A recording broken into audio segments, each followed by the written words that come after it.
ఓ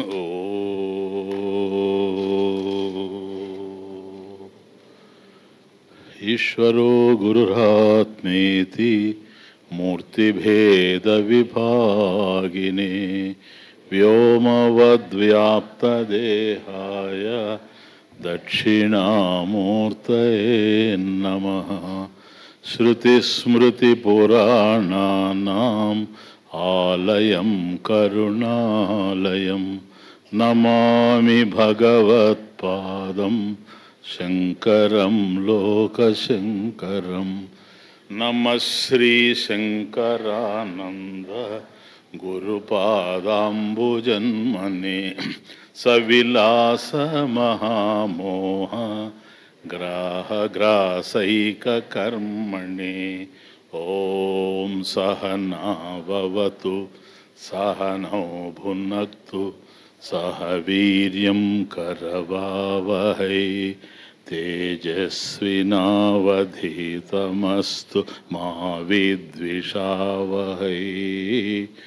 ఓం శాంతి శాంతి శాంతి. ప్రత్యక్ పరోక్షతైకస్య సద్వితీయత్వపూర్ణత విరుధ్యేతే యతస్తస్మాత్ లక్షణా సంప్రవర్తతే. తత్వమస్యాది వాక్యేషు లక్షణా భాగలక్షణా సోయమిత్యాది వాక్యస్థ పదయోరివ నాపరా. తత్వమసి మహావాక్యం.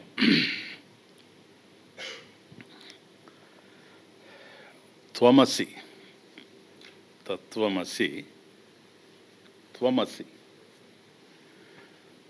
త్వం అసి నీవు ఉన్నావు అని నేను అంటున్నా. నిజమే, అహమస్మి నేను ఉన్నాను అని నువ్వు అంటున్నావు. ఈ రెండు వాక్యాల్లో నీవు ఉన్నావు అని నేను చెప్పిన, నేను ఉన్నాను అని నీవన్నా, ఈ రెండు సంపూర్ణ వాక్యాలుగా కనపడుతూ ఉన్నాయి. ఎందుకంటే పూర్ణార్థాన్ని ఇస్తూ ఉన్నాయి కనుక నీవు ఉన్నావు అయిపోయింది, ఓవర్. అలాగే నేను ఉన్నాను, అహమస్మి. ఈ రెండిట్లో అర్థం పూర్ణంగా మనకు తెలుస్తూ ఉండిన ఈ వాక్యం సత్యంగా ఉందా అని ఆలోచించినప్పుడు సత్యం మిథ్యల కలయికగా తెలుస్తుంది. ఇందులో సత్యము ఉంది, సత్యము కానిది కూడా తెలుస్తుంది. అహం, ఈ అహం పద లక్ష్యార్థం ఏదైతే ఉందో, అంటే ఈ అహం అనేటువంటి పదం దేన్ని సూచిస్తూ ఉందో అది సత్యం. కానీ అహమస్మి నేను ఉన్నానని చెబుతున్నాడు చూచారా, ఇది అనుభవం. తానున్నట్లు తనకు అనుభవం. ఈ అనుభవంలో అహం సత్యం, తానున్నది సత్యం. ఆ అస్మి దగ్గర వస్తుంది ప్రాబ్లం. మహావాక్యంలో ఇది కీలకమైనటువంటి విషయం. అస్మి దగ్గర వస్తుంది. అస్మి అంటే ఉన్నాను, అహం అంటే నేను, అస్మి అంటే ఉన్నాను, త్వం అంటే నీవు, అసి అంటే ఉన్నావు. కాబట్టి నువ్వు ఉన్నావని నేను చెబుతున్నానంటే ఏ వాక్యమైతే నేను పలుకుతూ ఉన్నానో ఆ వాక్యానికి సంబంధించిన అర్థం నాకు తెలిసి ఉండాలి. వాస్తవానికి అలా పలికేటువంటి వాళ్ళల్లో త్వం నీవు అనేది ఒకటి తెలుస్తుంది. ఉన్నావు అన్న చోట ఎలా ఉన్నావు అనేది నాకు అర్థం కావడం లేదు. అట్లాగే నీవు కూడాను అహమస్మి, అహం నేను, అస్మి ఉన్నాను. ఆ అహం ఏదో అది సత్యం, అది మారడం లేదు. అస్మి అన్నప్పుడు మారిపోతా ఉంది. ఒకప్పుడు అహమస్మి, దేహోహమస్మి. చూచారా, నాకు ఆరోగ్యం బాగాలేదండి, చాలా కష్టంగా ఉందండి, అలా ఎలా అంటాడు. ఏం బాగలేదు నీకు, తలనొప్పిగా ఉందండి, జ్వరంగా ఉందండి అంటాడు. నాకు జ్వరంగా ఉంది అన్నప్పుడు అహం శబ్దార్థం ఏదైతే ఉందో దానికి సంబంధించిందే జ్వరం అయింది. నాకు జ్వరంగా ఉంది అహం, కాబట్టి అహం తానే నేను కాదనడం లేదు. నాకు జ్వరం అన్నప్పుడు ఈ జ్వరం ఏదో అహంకు సంబంధించింది అయింది. జ్వరం అనేది దేహానికి సంబంధించింది కనుక అహం అనేటువంటిది దేహార్థాన్ని సూచిస్తూ ఉంది. మరొకడు నేను బాధపడుతున్నాను అంటాడు అనుకోండి, ఆ బాధపడేది మనసు. కాబట్టి అక్కడ అహం నేను అని గనక వాడు అంటే అలా బాధపడేది ఎవరంటే మనసు గనక అహం మాత్రం మారకుండా ఉంది, అస్మి మారిపోతా ఉంది. ఒకప్పుడు నేను దేహము అంటున్నాడు, ఒకప్పుడు మనసు అంటున్నాడు, ఒకప్పుడు నేను బ్రాహ్మణుణ్ణి అంటున్నాడు, ఒకప్పుడు తన యొక్క ఉద్యోగం చెప్తున్నాడు, ఒక్కొక్కప్పుడు తన వ్యాపకం చెబుతున్నాడు. ఇవన్నీ బట్టి చూస్తూ పోతూ ఉంటే సత్యం ఏదో సూక్ష్మంగా తెలుస్తూ ఉంది, సత్యం కానిది ఏదో కూడాను దాంట్లో మిళితమయ్యింది. దిస్ ఈజ్ సత్యమిథ్య కన్ఫ్యూషన్. సత్యమిథ్యల యొక్క కలయికలో జ్ఞానం జారిపోయేది ఈ విధంగా ఉంటుంది. తత్వమసి వాక్యార్థం ఉద్దేశం ఏంటంటే ఈ విధమైనటువంటి గందరగోళ స్థితి ఎప్పుడూ కలగడానికి లేదు. కలిగితే జ్ఞానం పరిపూర్ణంగా శక్తివంతంగా ఉండదు. కాబట్టి సమ్యక్ జ్ఞానం కలగాలి అనుకున్నప్పుడు ఈ విధమైనది కలిగేందుకు అవకాశమే లేదు. కనుక అహమస్మి అన్నప్పుడు నేనున్నాను అనేది నాకు తెలుస్తూ ఉంది, కానీ ఎలా ఉన్నానో తెలియడం లేదు. ఎలా ఉన్నానో కనుక తెలిస్తే ఒకసారి ఒక విధంగా, మరొకసారి మరొక విధంగా, ఇంకొకసారి ఇంకొక విధంగా చెప్పేందుకు అవకాశం లేదు. కానీ అలా చెబుతూ ఉన్నాడు అంటే తానున్నట్టు తనకు తెలుస్తూ ఉంది, కానీ తాను ఎలా ఉన్నాడో మాత్రం అర్థం చేసు. ఎలా ఉన్నాడో తన స్వరూపం ఏమిటో తనకు అర్థం కావడం లేదు. కనుక ఇక్కడ అధ్యాస ఏర్పడుతుంది. ఇంకో దాని లక్షణం తన మీద ఆరోపించుకోవడం అనేటువంటిది జరుగుతూ ఉంది. అతస్మిన్ తద్బుద్ధి. క్లియర్? అతః విచార కర్తవ్య. మహావాక్యం. ఈ కారణం చేత మహావాక్యాన్ని విచారం చేసుకుంటూ పోవాల్సి వస్తూ ఉంది. ఎంత మనకు అర్థమైనప్పుడు కూడాను ఆ విచారం కొనసాగుతూనే ఉంది. ఎందుకని ఈ కన్ఫ్యూజన్ కొనసాగుతూనే ఉంది కనుక. కాబట్టి నిన్న మనం చూసినంత వరకు ఈ వైరుధ్యం అనేటువంటిది ఎక్కడా రావడానికి అవకాశమే లేదు. వైరుధ్యం అంటే ఎట్లా? నీలో నీకు వైరుధ్యం ఉండకూడదు, శాస్త్ర వైరుధ్యం కూడా పనికిరాదు. తత్వమసి అనేది శాస్త్రం ప్రవేశపెడుతూ ఉంది, అది ప్రమాణవాక్యం తత్వమసి. కనుక శాస్త్రంతో విభేదం ఉండకూడదు. అట్లాగే నీలో కూడా నీకు వైరుధ్యం రాకూడదు. ఇక్కడ నీకు వైరుధ్యం వస్తూ ఉంది కదా. బాగా ఆలోచన లేనివాడి విషయం వేరే, కానీ ఆలోచించేవాడికి ఏమిటిరా, ఒకసారి నేను దేహం అంటున్నాను, ఒకసారి మనసు అంటున్నాను, ఒకసారి ఇతరులతో నాకు ఉండేటువంటి సంబంధాల గురించి చెబుతున్నాను, ఒక్కొక్కసారి నాకు ఉండేటువంటి సమస్యల గురించి నేను ప్రస్తావిస్తున్నాను, ఒక్కోసారి నాలో ఉండేటువంటి విశిష్టత ఏంటో, గొప్పతనం ఏంటో దాని గురించి మాట్లాడుతున్నాను, ఒక్కోసారి నా అర్హతల గురించి మాట్లాడుతున్నాను. ఇంతకు వీటిల్లో ఒకటి కాదు కదా, నేను ఒక్కడినే కదా, నేను ఇవన్నీ ఎలా అయ్యాను, ఇవన్నీ నేనేనా, లేకపోతే వీటిల్లో ఒకటి నేనా, రెండు నేనా, కానిది ఏంటి, అవునిది, ఈ విధమైనటువంటి విచారం మనిషిలో కదలాలి. స్వతహా అప్రాప్తం. ఇది ఎవరికి వారిగా ఈ విచారం కదిలే అవకాశం లేదు కనుక తత్వశాస్త్రేణ బోధితవ్యం. జ్ఞానం కలిగినటువంటి వాళ్ళు ఈ విచారం జరిగేటువంటి విచార మార్గాన్ని మనకు సూచించారు. అదే మనకు ప్రమాణం అందిస్తూ ఉంది కనుక ఇటువంటి ప్రమాణం ఏదైతే ఉందో, ప్రమాణ ఫలం నీకు అందాలి అనుకున్నప్పుడు ప్రమాణంతో విభేదం ఉండకూడదు. కాబట్టి ప్రమాణం నీకు ఏదైతే అందిస్తూ ఉందో దాన్ని నువ్వు అందుకోవడానికి ప్రయత్నం చేయాలి, కానీ శాస్త్ర వైరుధ్యం కూడదు. అట్లాగే నీలో నీకు కాన్ఫ్లిక్ట్ ఉండకూడదు. క్లియర్గా ఉండాలి, క్లీన్గా ఉండాలి లోపల. అరే నేను ఇలా చెబుతున్నానే అనేటువంటి భావన రాకూడదు. అది నీలో ఉండేటువంటి వైరుధ్యం. నీలో వైరుధ్యం రాకూడదు, శాస్త్రంలో కూడా వైరుధ్యం రాకూడదు. ఆ విధంగా తత్వమసి వాక్యార్థం మనకు అర్థం కావాలి. అందువల్ల ప్రత్యక్ బోధ రూపేణ అహమస్మి. చూసారా, జ్ఞానం, బోధ అంటే జ్ఞానం. ప్రత్యక్ బోధ అహమస్మి, సెల్ఫ్ ఎవిడెంట్, నేనున్నానని నాకు తెలుసు, స్వతసిద్ధం. కాబట్టి ప్రత్యక్, ఇది అపరోక్ష జ్ఞానం. ప్రత్యక్ బోధ రూపేణ, జ్ఞాన రూపేణ అహమస్మి.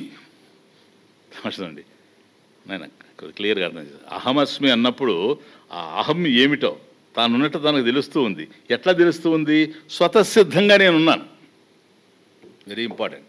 స్వతసిద్ధంగా నేను ఉన్నాను. ఈ తత్వమసి వాక్యార్థంలో త్వం పదం ఇది చెప్తూ ఉంది. త్వం అంటే నీవు త్వమసి, అహమస్మి. తత్ తత్కు వచ్చేటప్పటికి ఈశ్వర, జగత్కారణం ఈశ్వర అస్తి. అహం అస్మి, ఈశ్వర అస్తి.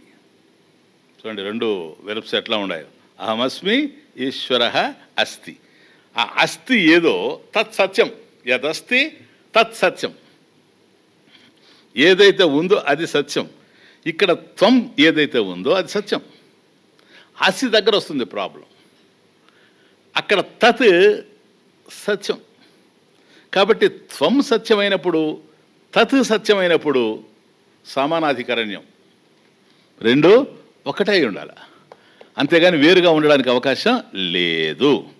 దీన్ని అర్థం చేసుకోవడానికి ప్రయత్నం చేసినప్పుడు వాచ్యార్థే భేద అస్తి. ఆ పదాల యొక్క అర్థం చూస్తే భేదం కనిపిస్తూ ఉంది. ఎందుకని? త్వం పదం నన్ను సూచిస్తూ ఉంది, అహమస్మి.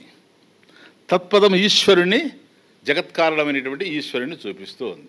జగత్కారణమైనటువంటి ఈశ్వరుణ్ణి ఎప్పుడైతే చూపెట్టిందో అతడు సర్వజ్ఞత్వం కలిగినటువంటి వాడు. క్లియర్? అతను సర్వశక్తిమంతుడు. ఇది మళ్ళీ ఘర్షణ. అతను సర్వజ్ఞుడు, సర్వశక్తిమంతుడు, సర్వవ్యాపి. ఎందుకని? నియంత గనక, నియత ఆయన చేతిలో ఉంది గనక, సర్వాన్ని నియమించేవాడు గనక, కర్మఫల ప్రదాత గనక. మరి నా దగ్గరికి వచ్చేటప్పటికి కించగ్నుణ్ణి, అల్పవ్యాపిని, అల్పశక్తిమంతుడిని. కాబట్టి ఈ వైరుధ్యం ఇక్కడ తెలుస్తూ ఉంది. ఇది ఎక్కడుంది ఈ వైరుధ్యం అంటే వాచ్యార్థంలో ఉందే కానీ లక్ష్యార్థంలో లేదు. త్వం దేన్నైతే సూచిస్తూ ఉందో ఆ త్వం పదం శుద్ధ చైతన్యం, తత్పదం శుద్ధ చైతన్యం. చైతన్యాలు రెండు ఉండేందుకు అవకాశం లేదు గనక చైతన్యం ఒకటే గనక లక్ష్యార్థే భేద నాస్తి, వాచ్యార్థే భేద అస్తి. కాబట్టి వాచ్యార్థం మనకు అర్థమైంది. వాచ్యార్థంలో నేను జీవుణ్ణి, చిదాభాస. వాచ్యార్థంలో ఆయన ఈశ్వర. చూడండి ఆయన. అదే లక్ష్యార్థం కనుక వచ్చేటప్పటికి ఉపాధి వినిర్ముక్తం. ఈ స్థూల సూక్ష్మ కారణ దేహాది వ్యతిరిక్త, ఈ ఉపాధుల నుంచి నేను విడిపడిపోతూ ఉన్నాను గనక శుద్ధ చైతన్యం. మరి ఈశ్వరుడు ఎవరైతే ఉన్నాడో ఆ ఈశ్వరుడు ఈ సృష్టి కన్నా భిన్నమైనటువంటి వాడు కాడు. ఆయన సృష్టియే గనక సృష్టి ఈశ్వరుడి మీదనే ఆధారపడి ఉంది. సృష్టి ఉంది, ఈశ్వరుడు ఉన్నాడు. సృష్టి లేదు, ఈశ్వరుడు ఉంటాడు. ఎలా ఉంటాడు? చైతన్య రూపేణ సదా అస్తి. తదీశ్వర, ఆ ఈశ్వరుడు తత్, తదీశ్వర, ఈశ్వర తత్. ఆ తత్పదంతో సూచితమవుతూ ఉండేటువంటి లక్ష్యార్థమైనటువంటి ఈశ్వరుడు శుద్ధ చైతన్యం, మాయా వినిర్ముక్తం. నేను అవిద్యా వినిర్ముక్తం, శుద్ధ చైతన్యం ఏకం, తత్వమసి. అందువల్ల ఈ తత్వమసి అనేటువంటి ఇది వాక్యమే. చూచారా? వాక్యం తత్ త్వము అసి, నీవు అదై ఉన్నావు. వాక్యం క్లియర్గా ఉంది. కానీ ఇది అర్థం కావడం లేదు గనక లక్షణ భాగలక్షణ. అది లక్షణ భాగలక్షణ. ఎలాగూ సోయమిత్యాది వాక్యస్థ. సోయం ఇది వాక్యస్థితే పదయోహో ఇవ. వాక్యస్థితే పదయోహో సోయం. ఏంటా సోయం? సోయం దేవదత్త, సహ అయం. సహ దేవదత్త, అయం దేవదత్త. అయం దేవదత్త, సహ దేవదత్త ఏవ. సహ దేవదత్త, అయం దేవదత్త ఏవ. ఇక్కడ కాంట్రడిక్షన్ ఎక్కడంటే దేవదత్తుల్లో లేదు. No change in Devadatta. ఎక్కడొచ్చింది? అస్మిన్ దేశకాలే ఏతద్దేశకాలే. కాబట్టి అప్పుడు ఆ దేశంలో ఆ కాలంలో ఉన్నటువంటి దేవదత్తుడు, ఈ దేశంలో ఈ కాలంలో ఉన్నటువంటి దేవదత్తుడు. కాబట్టి ఆ దేశకాలాదులు అనేటువంటి ఉపాధుల్ని గనక తొలగిస్తే దేవదత్తుడు ఒక్కటే. ఆ తొలగించడం అనేటువంటిది ఏంది? దేవదత్తుడితో సహా మనం తొలగించడం లేదు. దేశాన్ని, కాలాన్ని మాత్రమే, టైం అండ్ స్పేస్ మాత్రమే తొలగిస్తున్నాం నాయన. కాబట్టి ఒక భాగాన్ని మాత్రమే తొలగిస్తున్నాం గనక భాగలక్షణ, భాగత్యాగ లక్షణ. అంతే, ఇంకేం లేదు. భాగత్యాగేన దేశ కాల పరిచ్ఛేద శూన్యం. అది దేవదత్త. ఇప్పుడు దేవదత్తుడు ఉంటాడు. క్లియర్? అందువల్ల సోయమిత్యాది వాక్యస్థ పదయోహో ఇవ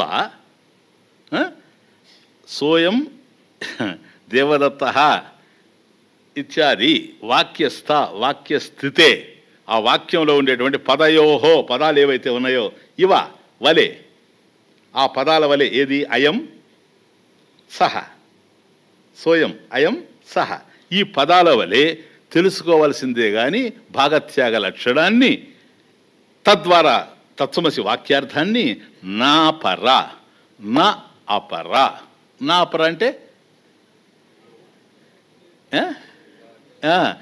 జహల్ లక్షణం వల్ల కాదు అజహల్ లక్షణం వల్ల కాదు అంటే ఆ రెండే కాదు ఇంకా చాలా వాక్యాలు ఉన్నాయి వాటి వల్ల కూడా కాదని అర్థం. ఒక్క భాగత్యాగ లక్షణం తప్ప నాయన జహదజహల్ లక్షణం భాగత్యాగ లక్షణం తప్ప జహల్ లక్షణం వల్ల కాదు నా అపర అజహల్ లక్షణం వల్ల కాదు నా అపర ఇంకా ఉన్నాయి అట్లాంటి వాక్యాలు వాటి వల్ల కూడా కాదనేది అర్థం చేసుకోవాలి. ఏంటవి? సంసర్గోవా విశిష్టోవా వాక్యార్థో నాత్ర సమ్మతః అఖండైక రసత్వేన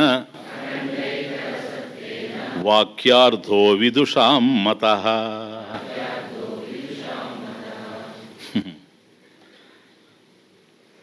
తస్మాత్ లక్షణ సంప్రవర్తతే. ఓకే, ఇంతకుముందు చెప్పాడు. సాచా కీదృశి అన్నాం. ఆ లక్షణాలు ఏంటన్నాం? జహల్ లక్షణం, అజహల్ లక్షణం, జహదజహల్ లక్షణం. వీటిల్లో జహల్ లక్షణం వల్ల కాదు, అజహల్ లక్షణం వల్ల కాదు, భాగత్యాగ లక్షణమే అని తెలుసుకున్నాం కదా. ఇప్పుడు అంటున్నాడు నా అపర నా పర అని అన్నాడు. ఎక్కడ? అత్ర మహావాక్యార్థే తత్వమసి మహావాక్యార్థే సంసర్గోవా విశిష్టోవా వాక్యార్థః నాత్ర సమ్మతః న అత్ర సమ్మతః నాత్ర సమ్మతః అత్ర సమ్మతః న అఖండైకరసత్వేన వాక్యార్థః విదుషాం మతః ఇది. క్లీన్గా ఉంది. ఈ తత్వమసి అనేటువంటిది సరేనండి, జహల్ లక్షణం వల్ల అజహల్ లక్షణం వల్ల అర్థం చేసుకోలేము, ఓకే, వాటిని వదిలిపెడేస్తాం అనుకోండి. ఇంకా కొన్ని వాక్యాలు ఉండేవి కదా, ఏంటవి అవి? సంసర్గ వాక్యమా విశిష్ట వాక్యమా? అది సంసర్గోవా విశిష్టోవా. సంసర్గం అంటే సంసర్గ వాక్యం ఒకటి ఉంది, అది దానివల్ల ఏమన్నా తెలుస్తుంది. సంసర్గ వాక్యము అంటే ఏంటంటే సాధారణంగా మనం వాక్యం అంటే కూడా అర్థం చేసుకుంటాం కదా. వాట్ ఈజ్ సెంటెన్స్ అంటే? సెంటెన్స్ అనేది ఏ గ్రూప్ ఆఫ్ వర్డ్స్. అవి కూడా నాన్ సెన్సికల్ వర్డ్స్ అయితే సెంటెన్స్ ఫామ్ చేయలేం, అర్థయుక్తంగా ఉండాలి. అర్థయుక్తంగా ఉండేటువంటి పదముల యొక్క సముదాయము పూర్ణ భావాన్ని ఇస్తూ ఉండేటప్పుడు దాన్ని వాక్యము అంటాం, అంతేనా? ఈ వాక్యం పదాల సముదాయంతో ఉంది కనుక ప్రతి పదం యొక్క అర్థం వాక్యంలో ఉండేటువంటి ఇతర పదాల యొక్క అర్థంతో సమ్మిళితమై ఉంటుంది. అవునా కదా? వాక్యంలో 10 పదాలు ఉంటాయనుకున్నాయన, 10 పదాల్లో ప్రతి పదము వాక్యంలో ఉండేటువంటి ఇతర పదాలతో సంబంధం కలిగి ఉంటుంది. ఒకవేళ సంబంధం లేకుండా పదం ఉండింది అనుకోండి, అర్ధరహితమని అర్థం. తుమ్ములాంటిది, దగ్గులాంటిది, భావరహితంగా ఉందని అర్థం. భావరహితంగా ఉండేది ఉన్నప్పుడు వాక్యము సంపూర్ణం కాదు. కాబట్టి భావయుక్తంగా ఉండేటువంటి పదముల యొక్క సమ్మేళనం చేతనే వాక్యం తయారయ్యేటప్పుడు ఈ వాక్యంలో ఎన్ని పదాలు ఉండినా సరే ప్రతి పదము వాక్యంలో ఉండేటువంటి మిగిలిన పదార్థాలతో సమ్మిళితమై ఉంటుంది కదా, సమన్వయాన్ని కలిగి ఉంటుంది కదా. ఆ సమన్వయమే సంసర్గ. అది సంసర్గ వాక్యము. అన్ని విభక్తులతో టచ్ అవుతా వస్తూ ఉంటుంది, అది తమాష. ఈ అన్వయమే సంసర్గం.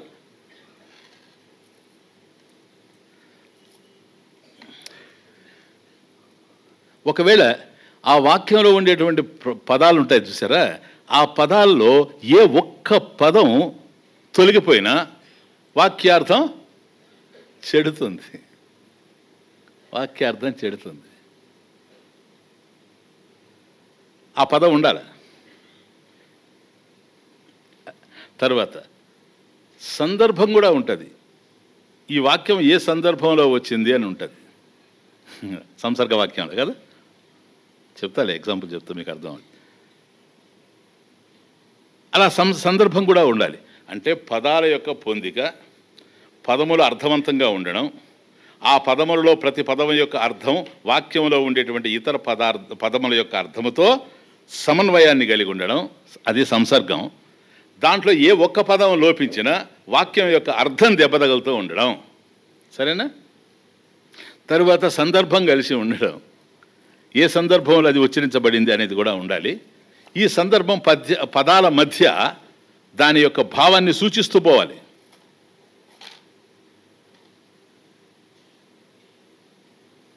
అవి ఎన్ని పదాలను ఉండొచ్చు. సపోజ్ 2 పదాలు కూడా ఉండొచ్చు. ఉదాహరణకి గామ్ ఆనయ, గామ్ ఆనయ అంటే గామ్ ఆనయ సంధిలే, గామ్ ఆనయ, ఆవును తీసుకొని రండి. గామ్ ఆనయ అంటే బ్రింగ్ ద కవ్, ఆవును తీసుకొని రండి అన్నాడు అనుకోండి. ఎవరు తీసుకొని రావాలి? చూసారా, పడిపోయింది. కర్త ఎవరు? సందర్భం ఏంటి? ఇప్పుడు ఎందుకు తీసుకురావాలి అంటే ఆవులన్నీ తోలుకొని పోతున్నారు కనుక మేతకి ఇప్పుడు తీసుకొని రావాలి అని చెబుతున్నవాడు ఎవడు? దేనికోసం తీసుకురమ్మన్నాడు? మేత కోసం. అవునా? కాబట్టి సందర్భం తెలుస్తూ ఉంది, భావం తెలుస్తూ ఉంది. సపోజ్ గామ్ ఆనయ అన్నాడు అనుకోండి, గామ్ తీసేశాడు అనుకోండి, ఆనయ దేన్ని తెస్తాడు? సొరకాయ తెస్తాడు. ఎందుకని? సబ్జెక్ట్కి వెళ్ళిపోయింది. గామని ఊరుకున్నాడు అనుకోండి, ఇంకేమీ లేదు, ఏమిటో అదని చెప్తాడేమో చూస్తుంటాడు. ఆనయ అనేటువంటి వెర్పు పడినప్పుడే ఆవును తీసుకొని రావడం అనేటువంటి జరుగుతూ ఉంటుంది. ఆ సంస్కృతంగా తెలుగు అయినా సరే, రామ దాశరథి వనం గచ్చతి, దాశరథి వనం గచ్చతి అంటే రాముడు అడవికి పోతున్నాడు. దశరథుని పుత్రుడైనటువంటి రాముడు దాశరథి అడవికి పోతున్నాడు. చూసారా? దాశరథి గచ్చతి అర్థం రాదు, దాశరథి వనం అర్థం రాదు, వనం గచ్చతి కోన అర్థం రాదు. అర్థమవుతుంది ఇప్పుడు? కాబట్టి కారకాలతో సంబంధం కలిగి ఉంటుంది. రాముడు అడవికి పోవుచున్నాడు, పోవుచున్నాడు వెర్బ క్రియాపదం ఉందే, డూవా, డూము ఊలు, అమ్మోయ్ చూడండి, కారకాలతో మిక్స్ అయ్యి వస్తూ ఉంది.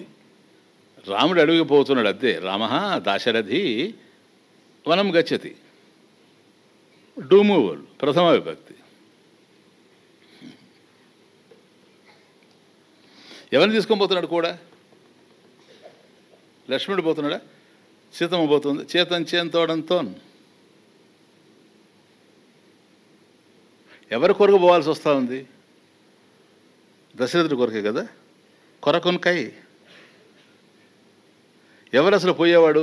దశరథి. దశరథస్య పుత్ర అపత్యం, దశరథస్య షష్ఠి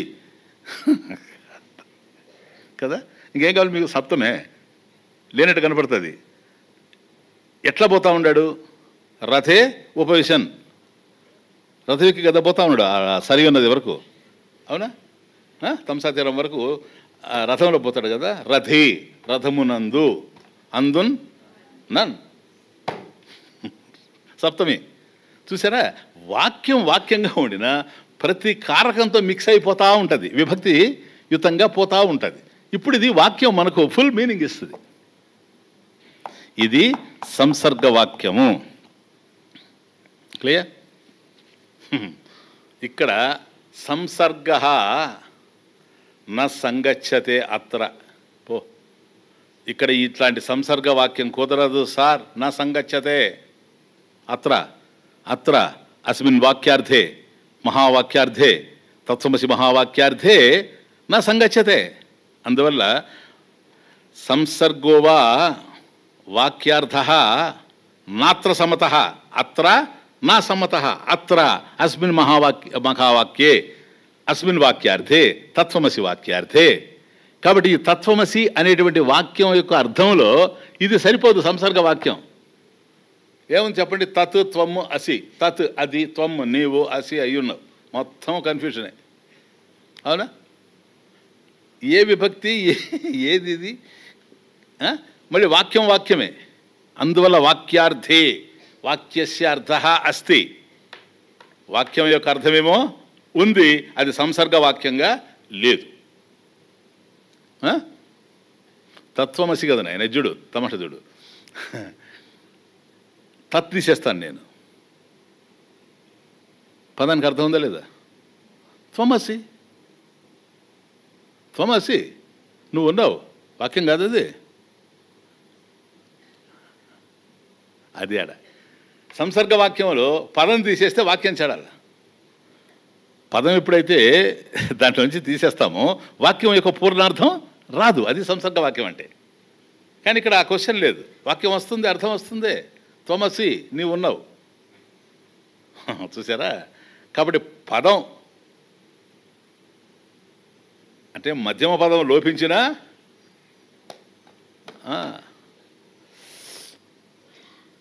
మధ్యమ పద లోప సమాస అవుతుంది. లోపించినా కూడా వాక్యార్థం మనకు వస్తూ ఉంది. అందువల్ల తత్వమసి వాక్యంలో సంసర్గ వాక్యం అనేటువంటిది కుదరదు గనక సంసర్గోవా వాక్యార్థే నా అత్ర సమ్మత, అత్ర అస్మిన్ వాక్యార్థే సమ్మత నా. దాన్ని అంగీకరించడం అనేటువంటిది కుదరదు సార్.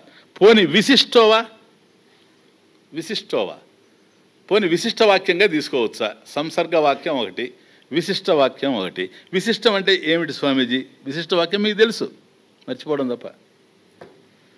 విశేషణ విశేష్య, పోనీ మూడోదని చెప్పండి. విభేద, విశేషణ విశేష్య. పదం అందిస్తే కూడా చెప్పలేరా? సంబంధ. విశేషణ విశేష్య, అదే విశేషణ విశిష్ట, ఎట్లయినా పర్లేదు. అక్కడ వస్తుంది విశిష్టాద్వైతం. సార్ నామాలు ఇక్కడ స్టార్ట్ అయ్యేది, సరేనా? తత్వమసి వాక్యార్థం విశిష్ట వాక్యమా? ఇవన్నీ అర్థమైతే అద్వైతం తప్ప రెండోది మనిషికి పట్టదు.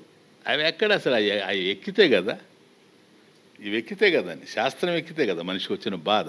అందువల్ల ఏది దొరికితే అది వాడు చెప్తా ఉంటే జనం ఫాలో అయిపోతూ ఉంటే అంత పరంపర న్యాయం మిగిలిపోతుంటుంది. అంతకన్నా ఇంకేమీ లేదు. అది జరుగుతూ ఉండేది కలియుగం. ప్లీజ్. కాబట్టి విశిష్టవాక్యం విశేషణ విశిష్య సంబంధ. చూడండి తమాషా సీను.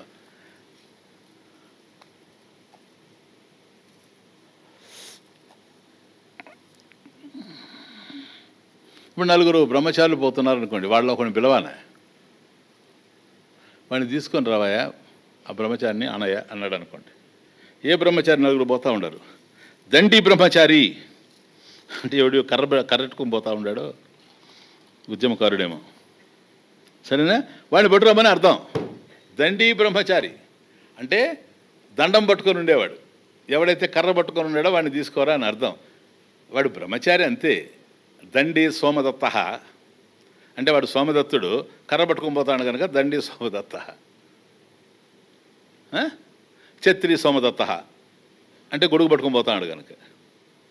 కానీ అక్కడ ఛత్రి అనేది ఇప్పుడు ఉండొచ్చు, మళ్ళీ లేకుండా పోవచ్చు. సోమదత్తుడు మాత్రం ఉంటాడు, ఎంతమంది నేర్పించాలో అంతమంది నేర్పిస్తూ. క్లియర్? కాబట్టి విశేషణము అనేది చూసారా, వాడికి ఉంది. వాడు విశేషణం కాదు, అది విశేషణ విశిష్ట సంబంధ. పరస్పర సంబంధం కూడా కలిగి ఉంటుంది ఇది. ఉదాహరణకి నీలో ఘట, నీలో ఘట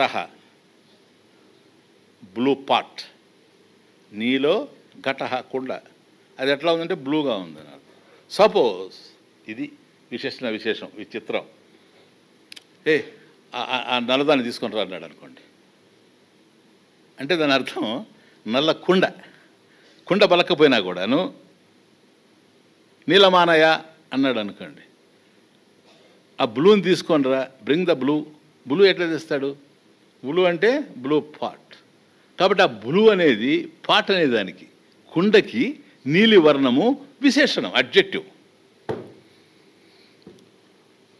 pot is blue, okay, blue there is pot కదా, పరస్పరంగా ఉంది.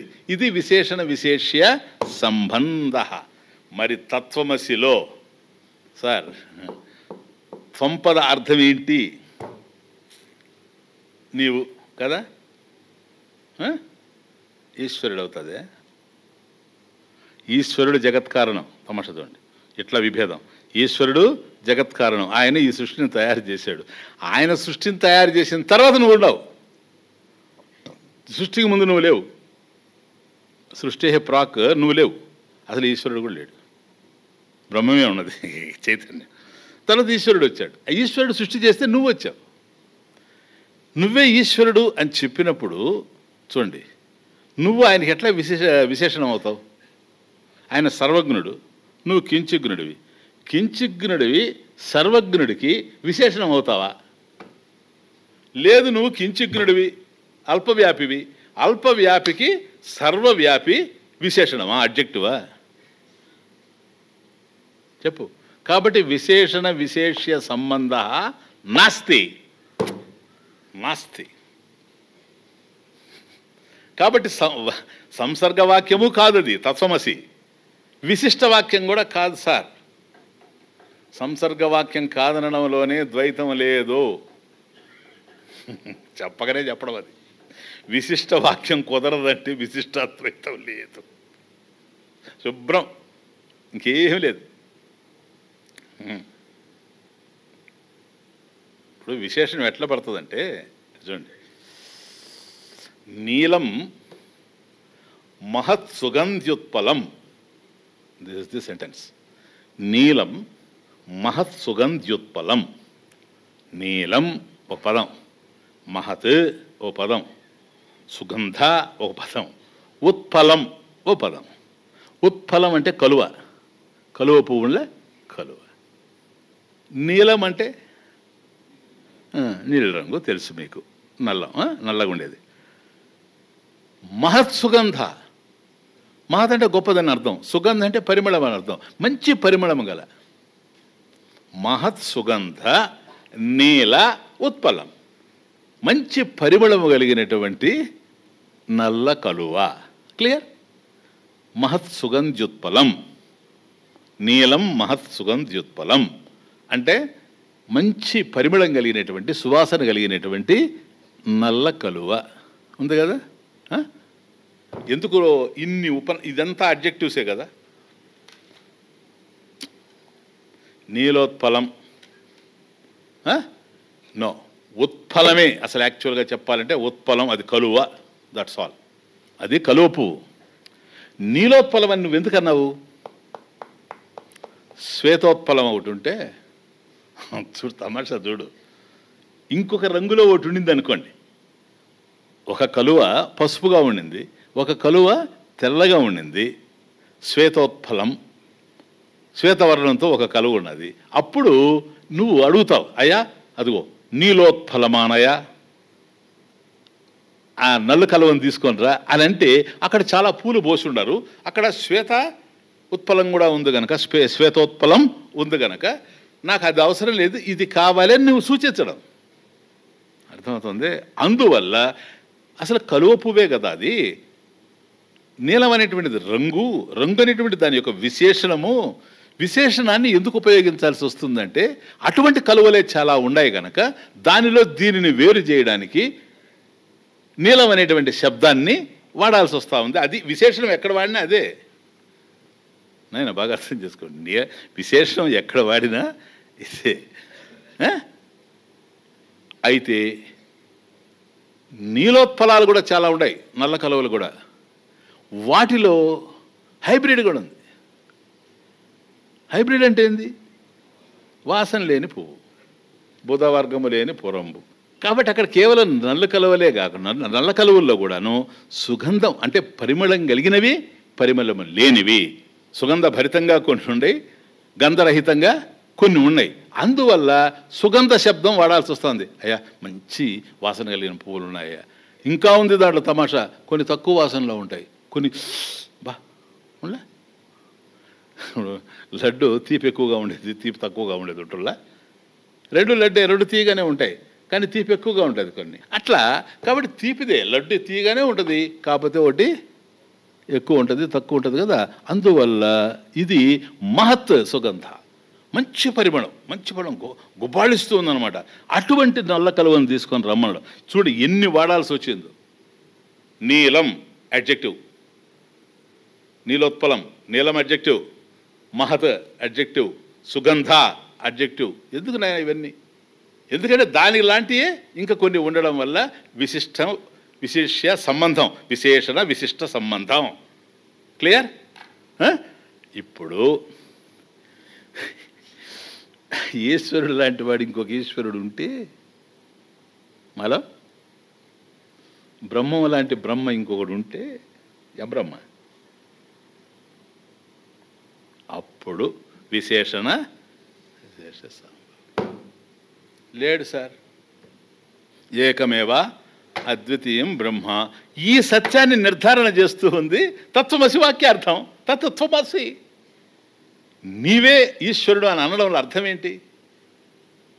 ఏకమేవ అద్వితీయం బ్రహ్మ, నువ్వు ఒకడుగా ఈశ్వరుడు ఒకడుగా లేడు. చెప్తాను అది అంతా మీకు. ఐక్యం అంటే కూడా అర్థం అది కాదు.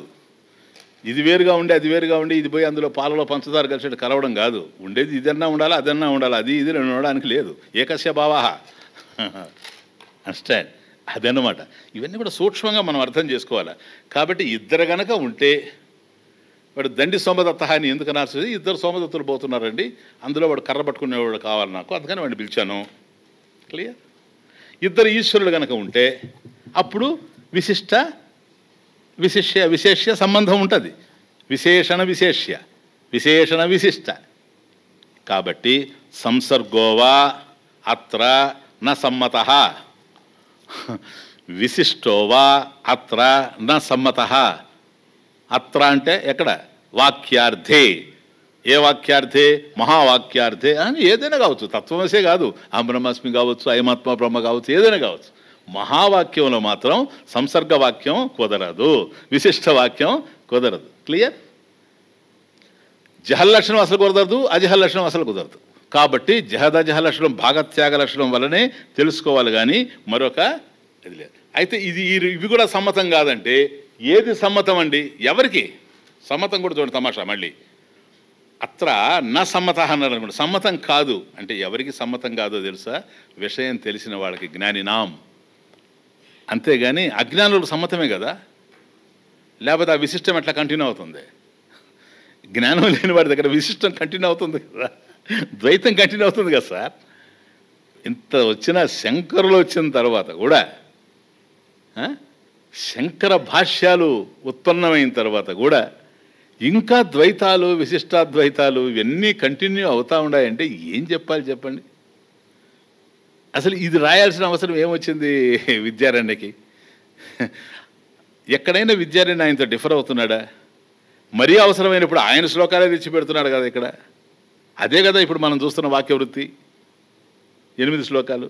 అలాంటప్పుడు అటువంటి శంకరులంతా జ్ఞానాన్ని అందించిన తర్వాత ఇంకా ఇవి కంటిన్యూ అవుతున్నాయి అని అంటే దాని అర్థం ఏంటి? బాగా అర్థం చేసుకోండి. అది అర్థం కావడం లేదని అర్థం. అది అర్థం కానప్పుడు ఏదైనా సమ్మతమే. సత్యం తెలియని వాడికి అసత్యమే సమ్మతము. అర్థమవుతుంది. కాబట్టి ఇక్కడ అత్ర నా సమ్మత, అది సమ్మతం కాదు అంటే ఎవరికి నాయన? ఎవరికి? విభుదానాం చెప్తాడు చూడు. అఖండైక రసత్వేన వాక్యార్థ విదుషాం మత, విదుషాం సమ్మతి, మత అభిప్రాయ. విదుషాం విద్వద్భిః, విబుధానాం జ్ఞానినాం, సత్యద్రష్టానాం. అది కాబట్టి విదుషాం వైదుష్యం కలిగినటువంటి వాళ్ళు విదుషులు, జ్ఞానం కలిగినటువంటి వాళ్ళు. అటువంటి జ్ఞానం కలిగినటువంటి మహాత్ములు ఎవరైతే ఉన్నారో వాళ్ళకి సమ్మతం కాదని అర్థం. మరి వాళ్ళకి ఇది సమ్మతం కానప్పుడు సంసర్గం కాదు, విశిష్టం కాదు, జహలక్షణం కాదు, అజహలక్షణం కాదు, ఓకే, వాళ్ళకి ఏమి సమ్మతం అండి? అంటే భాగత్యాగ లక్షణం సమ్మతం అని కాదు. ఇప్పుడు తమాష చూడండి, ఈ 4 కాదు, ఇప్పుడు 4 వచ్చాయి. జహర లక్షణం, అజహర లక్షణం, సంసర్గం, విశిష్టం, ఇవి 4 ఉన్నాయి. ఈ 4 వాళ్ళకి సమ్మతం కాదు. వాళ్ళకి ఏమి సమ్మతం అన్నప్పుడు జనరల్గా ఏమనుకుంటామంటే ఈ 4 కాదు కనుక జహదాజహర లక్షణం, భాగత్యాగ లక్షణం వాళ్ళ సమ్మతం. నో, అఖండైక రసత్వేన వాక్యార్థ, దానికి భాగత్యాగ లక్షణం ఉపయోగపడుతుంది కనుక దాన్ని తీసుకుంటారు అంతే. భాగత్యాగ లక్షణం కాదు వాళ్ళకి కావాల్సింది. Understand the point. వాళ్ళకి ఏం కావాలి? అఖండ ఏక రసం. అఖండ ఏక రసం, అఖండమైనటువంటి అద్వితీయమైనటువంటి అద్వితీయానందం. ఏక రసం, రసం అంటే ఆనందం, అఖండైక రసత్వేన. కాబట్టి అఖండైక రసం అద్వితీయానందం కావాలి కనుక ఏకమేవ అద్వితీయం బ్రహ్మ, దానికి తత్వమసి వాక్యార్థం అర్థం కావాలి కనుక తత్వమసి వాక్యార్థాన్ని భాగత్యాగ లక్షణం చేతనే అర్థం చేసుకోవాలి కనుక భాగత్యాగ లక్షణాన్ని మనం ఫాలో అవుతున్నాం. ఆ భాగత్యాగ లక్షణాన్ని ఫాలో కావడం వల్ల వాక్యార్థం ఏదైతే మనకు అర్థమవుతుందో అది ఏ ఫలితాన్ని ఇస్తూ ఉంది? అదిగో అఖండైక రసానుభూతి. అది అఖండైక రసానుభూతి, అఖండ ఏక రస అనుభూతి, అది అద్వితీయానందం. దీన్ని వాళ్ళు కోరేది. ఏంటి అఖండైక రసం? సజాతీయ విజాతీయ స్వగత భేద శూన్య రహిత వస్తుమాత్ర రూపేణ వాక్యార్థ. అంతే అంతే, వాక్యార్థ. కాబట్టి ఈ వాక్యం దేన్నివ్వాలి వాళ్ళకి? సజాతీయ భేదం లేకుండా, విజాతీయ భేదం లేకుండా, స్వగత భేదం లేకుండా కేవలం వస్తుమాత్రేణ ఏకవస్తున, వస్తుమాత్రేణ ఏకవస్తున. అదే కదా మనం చూసింది. పరోక్ష ప్రత్యక్షతైకస్య, పరోక్ష ప్రత్యక్షతైకస్య, పరోక్షత పరోక్ష ఎన్నది నాయనది 73. పరోక్ష గుర్తుపెట్టుకోవాలి. పరోక్షత ప్రత్యక్ ఏకస్య, ఏకస్య వస్తున, అద్వితీయమైనటువంటి వస్తువు ఏదైతే ఉందో, అఖండ బ్రహ్మస్వరూపం ఏదైతే ఉందో, అద్వితీయానందం ఏదైతే ఉందో అది వాళ్ళు కోరుకుంటూ ఉన్నారు. అది ఒక్కటే సమ్మతం, కానీ ఇక మరి ఏది సమ్మతం అయ్యేందుకు అవకాశం లేదు. దాన్ని వాక్యార్థంతోనే, వాక్యం యొక్క లక్ష్యార్థంతోనే తెలుసుకోవాలి. ఆ లక్ష్యార్థం తెలుసుకోవడానికి ఉపకరించేటువంటిది భాగత్యాగ లక్షణము. కాబట్టి దాని ద్వారానే తెలుసుకోవాలి. అది విద్వద్భిః విదుషాం సమ్మతః. మతః సమ్మతః, మతః అంటే సమ్మతః, మతః అభిప్రాయం, అభిప్రేతః, అదే వాళ్ళకి సమ్మతి. అఖండ ఏక రసానుభూతి అంటే ఇప్పుడు ప్రధానంగా మనకు 2 విషయాలు తెలుస్తున్నాయి. ఎందుకని అవన్నీ కాదు తెలుసా? ఒకటి చిన్నది చెప్పండి. బ్రహ్మం అసంగః, ఓకేనా? అందువల్ల ఎప్పుడైతే అసంగం అయిపోయిందో, అన్అటాచ్డ్, ఏకమేవ అద్వితీయం కనుక అన్అటాచ్డ్, కాబట్టి సంసర్గం లేదు, విశిష్టం లేదు, జహలక్షణం లేదు, అజహలక్షణం లేదు. అది తత్వమసి వాక్యార్థం. బ్రహ్మము అసంగః, ఇంకొక దాంతో కలిసేటువంటి పరిస్థితి లేదు. కాబట్టి జీవలక్షణాలు ఏవైతే ఉన్నాయో, నేను కించిజ్ఞుణ్ణి, నేను అల్పజ్ఞుణ్ణి, నేను అల్పవ్యాపిని, నేను అల్పశక్తివంతుణ్ణి, ఇవి బ్రహ్మమునకు అన్వయము కావు. క్లియర్ క్లియర్ క్లియర్, ఇది విషయం. ఓకే. ప్రత్యగ్బోధోయ ఆభాతి సోద్వయానందలక్షణః అద్వయానందరూపశ్చ ప్రత్యగ్బోధైకలక్షణః. కాబట్టి సంసర్గః విశిష్టః అత్ర న సంగచ్చతే, విదుషాం న సమ్మతిః. క్లియర్ కదా? అప్పుడు ఇంకేమిటండి అని ఆలోచిస్తే తమస్తోండి. ప్రత్యగ్బోధః యహ ఆభాతి, యహ ఏదైతే, ఎవడైతే ఆభాతి ప్రకాశిస్తూ ఉన్నాడో, ఎట్లా?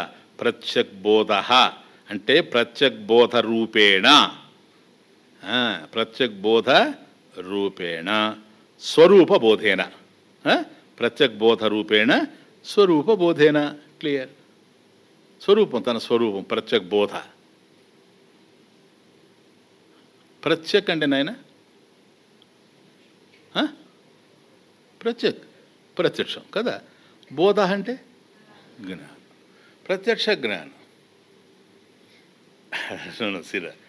ఏది ప్రత్యక్? అది ప్రత్యక్ బోధ.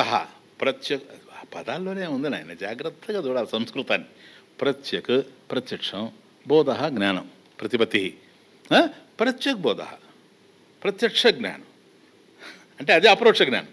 ఏంటి అపరోక్ష జ్ఞానం ఇక్కడ చెప్పు? త్వమసి, అహమస్మి, అదే ప్రత్యక్ బోధ. అందువల్ల ప్రత్యేగాత్మ, ప్రత్యేగాత్మ శబ్దార్థం అదే. బాగా అర్థం చేసుకుని ఆయన క్లియర్గా ఉంది. కాబట్టి ప్రత్యక్ బోధ, బోధ అంటే జ్ఞానం. మనకి ఈ ప్రపంచంలో జ్ఞానం కలుగుతుంది చూచారా, దేనికి సంబంధించిన జ్ఞానమైనా అది కలగాలంటే దానికి సహకరించేటువంటివి సహకారిణ ఉండాలి. ఇప్పుడు ప్రపంచంలో నేను రూపాలు తెలుసుకుంటున్నాను, రూపజ్ఞానం. రూపజ్ఞానం నాకు ఎప్పుడు కలుగుతుందంటే నా కళ్ళు చూడాలి, ఆ కళ్ళ వెనక మనసు ఉండి దాన్ని తెలుసుకోవాలి. కళ్ళు లేకపోయినా, కళ్ళు ఉండి చూసిన మనసు లేకపోయినా రూపగ్రహణం జరగదు, రూపజ్ఞానం కలగదు. అలాగే చెవులు ఉన్నాయి శబ్దానికి, శబ్ద జ్ఞానం నాకు కలుగుతూ ఉంది. శబ్దం బాహ్యంలో ఉంది, చెవులు నా దగ్గర ఉన్నాయి, కానీ మనసు ఎక్కడో ఉంది. అందువల్ల వాడు పిలిచినా నేను పలకను. కనుక శబ్ద జ్ఞానానికి చెవులు మనసు ఉండాలి, రూపజ్ఞానానికి కళ్ళు మనసు ఉండాలి. అట్లాగే రసనం, మనకు రుచి ఉండదు అనుకోండి, నాలుగు ఉండాలి, మనసు ఉండాలి కదా. ఇట్లా కొన్నిటి సహకారంతో మనం విషయ జ్ఞానాన్ని ఈ ప్రపంచంలో పొందుతున్నాం. అహమస్మి, నేనున్నాను, అయాం అని నువ్వు చెప్తున్నావే, దేని సహకారంతో పొందుతున్నావు? అది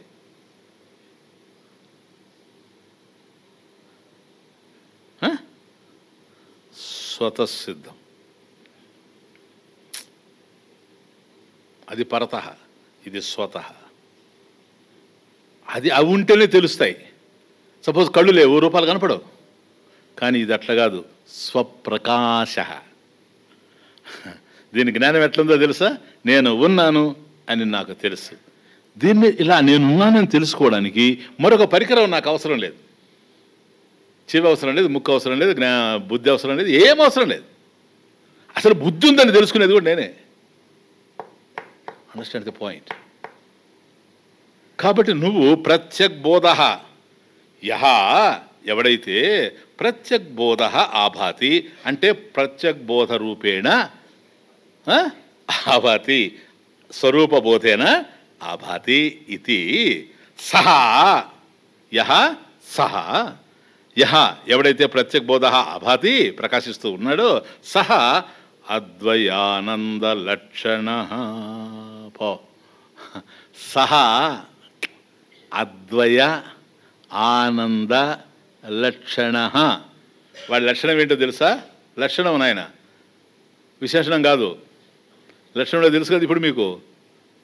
కాబట్టి అద్వయానంద లక్షణ అనగానే మళ్ళీ అదే బ్రహ్మవిదాప్నోతి పరం, అదే మళ్ళీ తదేషాభ్యుక్త. ఇదిగో సత్యం జ్ఞానమనంతం బ్రహ్మ.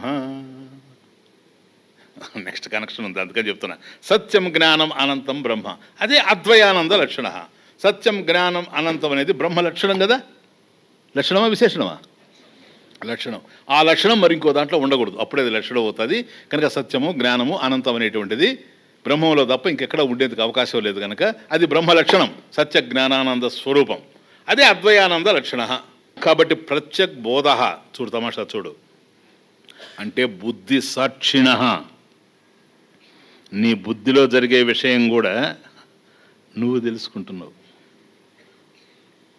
బుద్ధి సాక్షిణ, అది అహమస్మి. అంటే బుద్ధి నేను కాదు, బుద్ధిలో ఏం జరుగుతూ ఉన్నాయో అవి కూడా నాకు తెలుస్తూ ఉన్నాయి.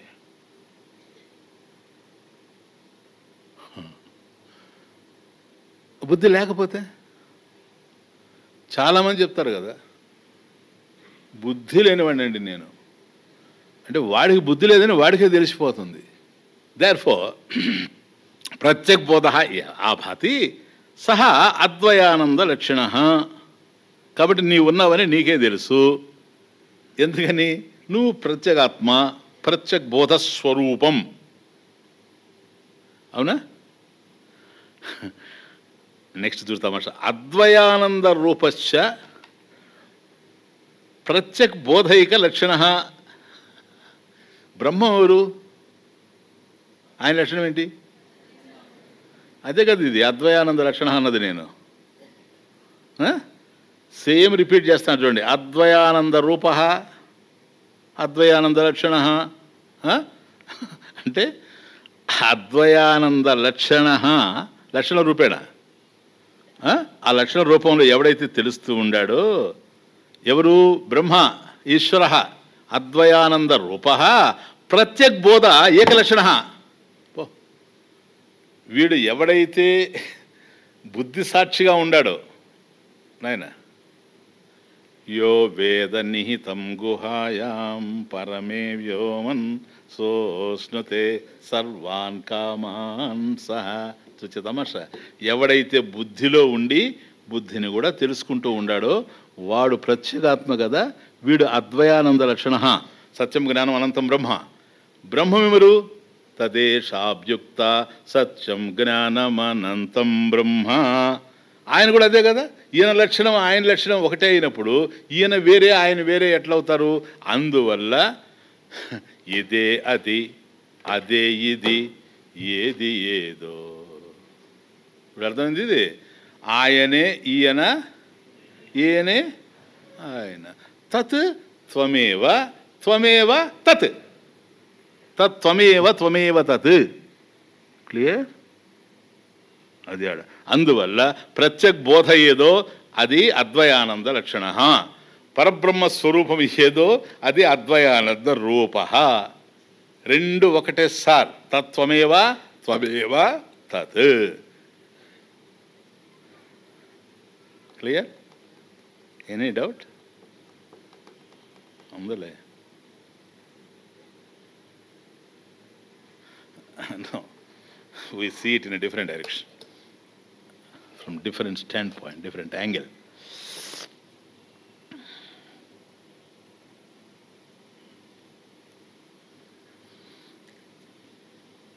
ఈ పూలమాలను నేను చూస్తున్నాను. నేను అహం పశ్యామి.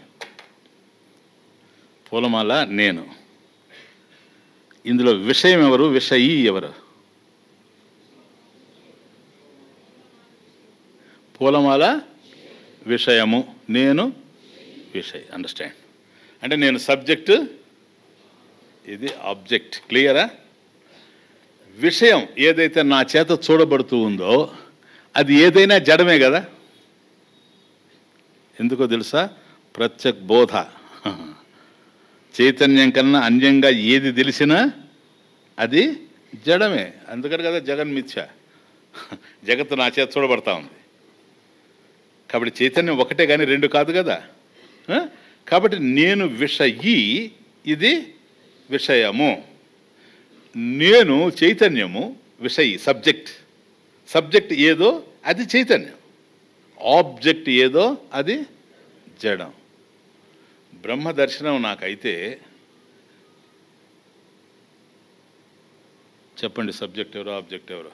అందువల్ల భగవంతుడు కనపడతా ఉంటే దివ్యమైన దర్శనం చేసి పులకాంకితుడైనటువంటి అర్జునుడు, కృష్ణ ఈ భయంకరమైన రూపాన్ని నేను చూడలేను, నా గుండెలు అదిరిపోతూ ఉండే, నీ ప్రసన్న రూపాన్ని చూపెట్టని అడిగాడంటే భగవంతుడిని చూసినప్పుడు నీకు భయం వస్తుందా, భక్తి వస్తుంది? ఎందుకు వచ్చింది తెలుసా భయం? ఒకవేళ అప్పుడే కనుక ఆ మాట అనకుండా ఉండుంటే ఏమో గీత కంకులుడైపోయేదేమో అక్కడ, నా అభిప్రాయం. చాలు అనుకునేవాడేమో. అప్పుడు ఆలోచించాడు, మళ్ళీ మొదటికి వచ్చింది వ్యవహారం. అర్జున, నన్ను చూస్తే భయం అయితే ఇంకెవరిని చూస్తే భక్తిరా? రావణాసురుని చూస్తే భక్తే? హిరణ్యకశిపుని చూస్తే భక్తే? అయ్యయ్యో, వీడికి అసలు భగవంతుడు చూసినప్పుడు భయం ఎట్లా వచ్చింది? ఎందుకు వచ్చిందో తెలుసా? తనకన్నా అన్యంగా చూస్తూ ఉండాడు కనుక. భగవాన్ ఈజ్ డిఫరెంట్ ఫ్రమ్ మీ. తత్వశి వాక్యార్థం రాలేదు. అసిపద నిర్దేశం జరగాలి. అందువల్ల త్వం నీవెవరో 6 అధ్యాయాలు బోధించిన, తత్ ఆ ఈశ్వరుడెవరో 7వ అధ్యాయం నుంచి 12వ అధ్యాయం వరకు బోధించిన, మళ్ళీ అసిపద నిర్దేశం. ఆ కారులేటివ్ వెర్బ్ ఉండదు చూడు, నువ్వే అతను అనేది, ఇది నిర్ధారణ చేయడానికి మళ్ళీ 6 అధ్యాయాలు క్షేత్రజ్ఞ విభాగ యోగం దగ్గర నుంచి మోక్ష సన్యాసం వరకు చెప్పాల్సి వచ్చింది భగవంతుడు. ఇది కీలకమైన విషయాలు. కాబట్టి భగవంతుడు ఎదురుగా వచ్చి నిలబడ్డా ఉపయోగం లేదు సార్, జ్ఞానం లేకపోతే. బాగా అర్థం చేసుకోండి. ఎందుకంటే చాలామంది ఇప్పుడు స్వామి నేను ప్రత్యక్షంగా చూడాలనుకుంటున్నాను స్వామి, అడిపోయి చూడరాదట ఆలయంలో. అలా కాదు స్వామీజీ, ఇంకెట్లా మీలాగా చూడాలనుకుంటున్నా రక్త మాంసాలు, నన్నే చూడు.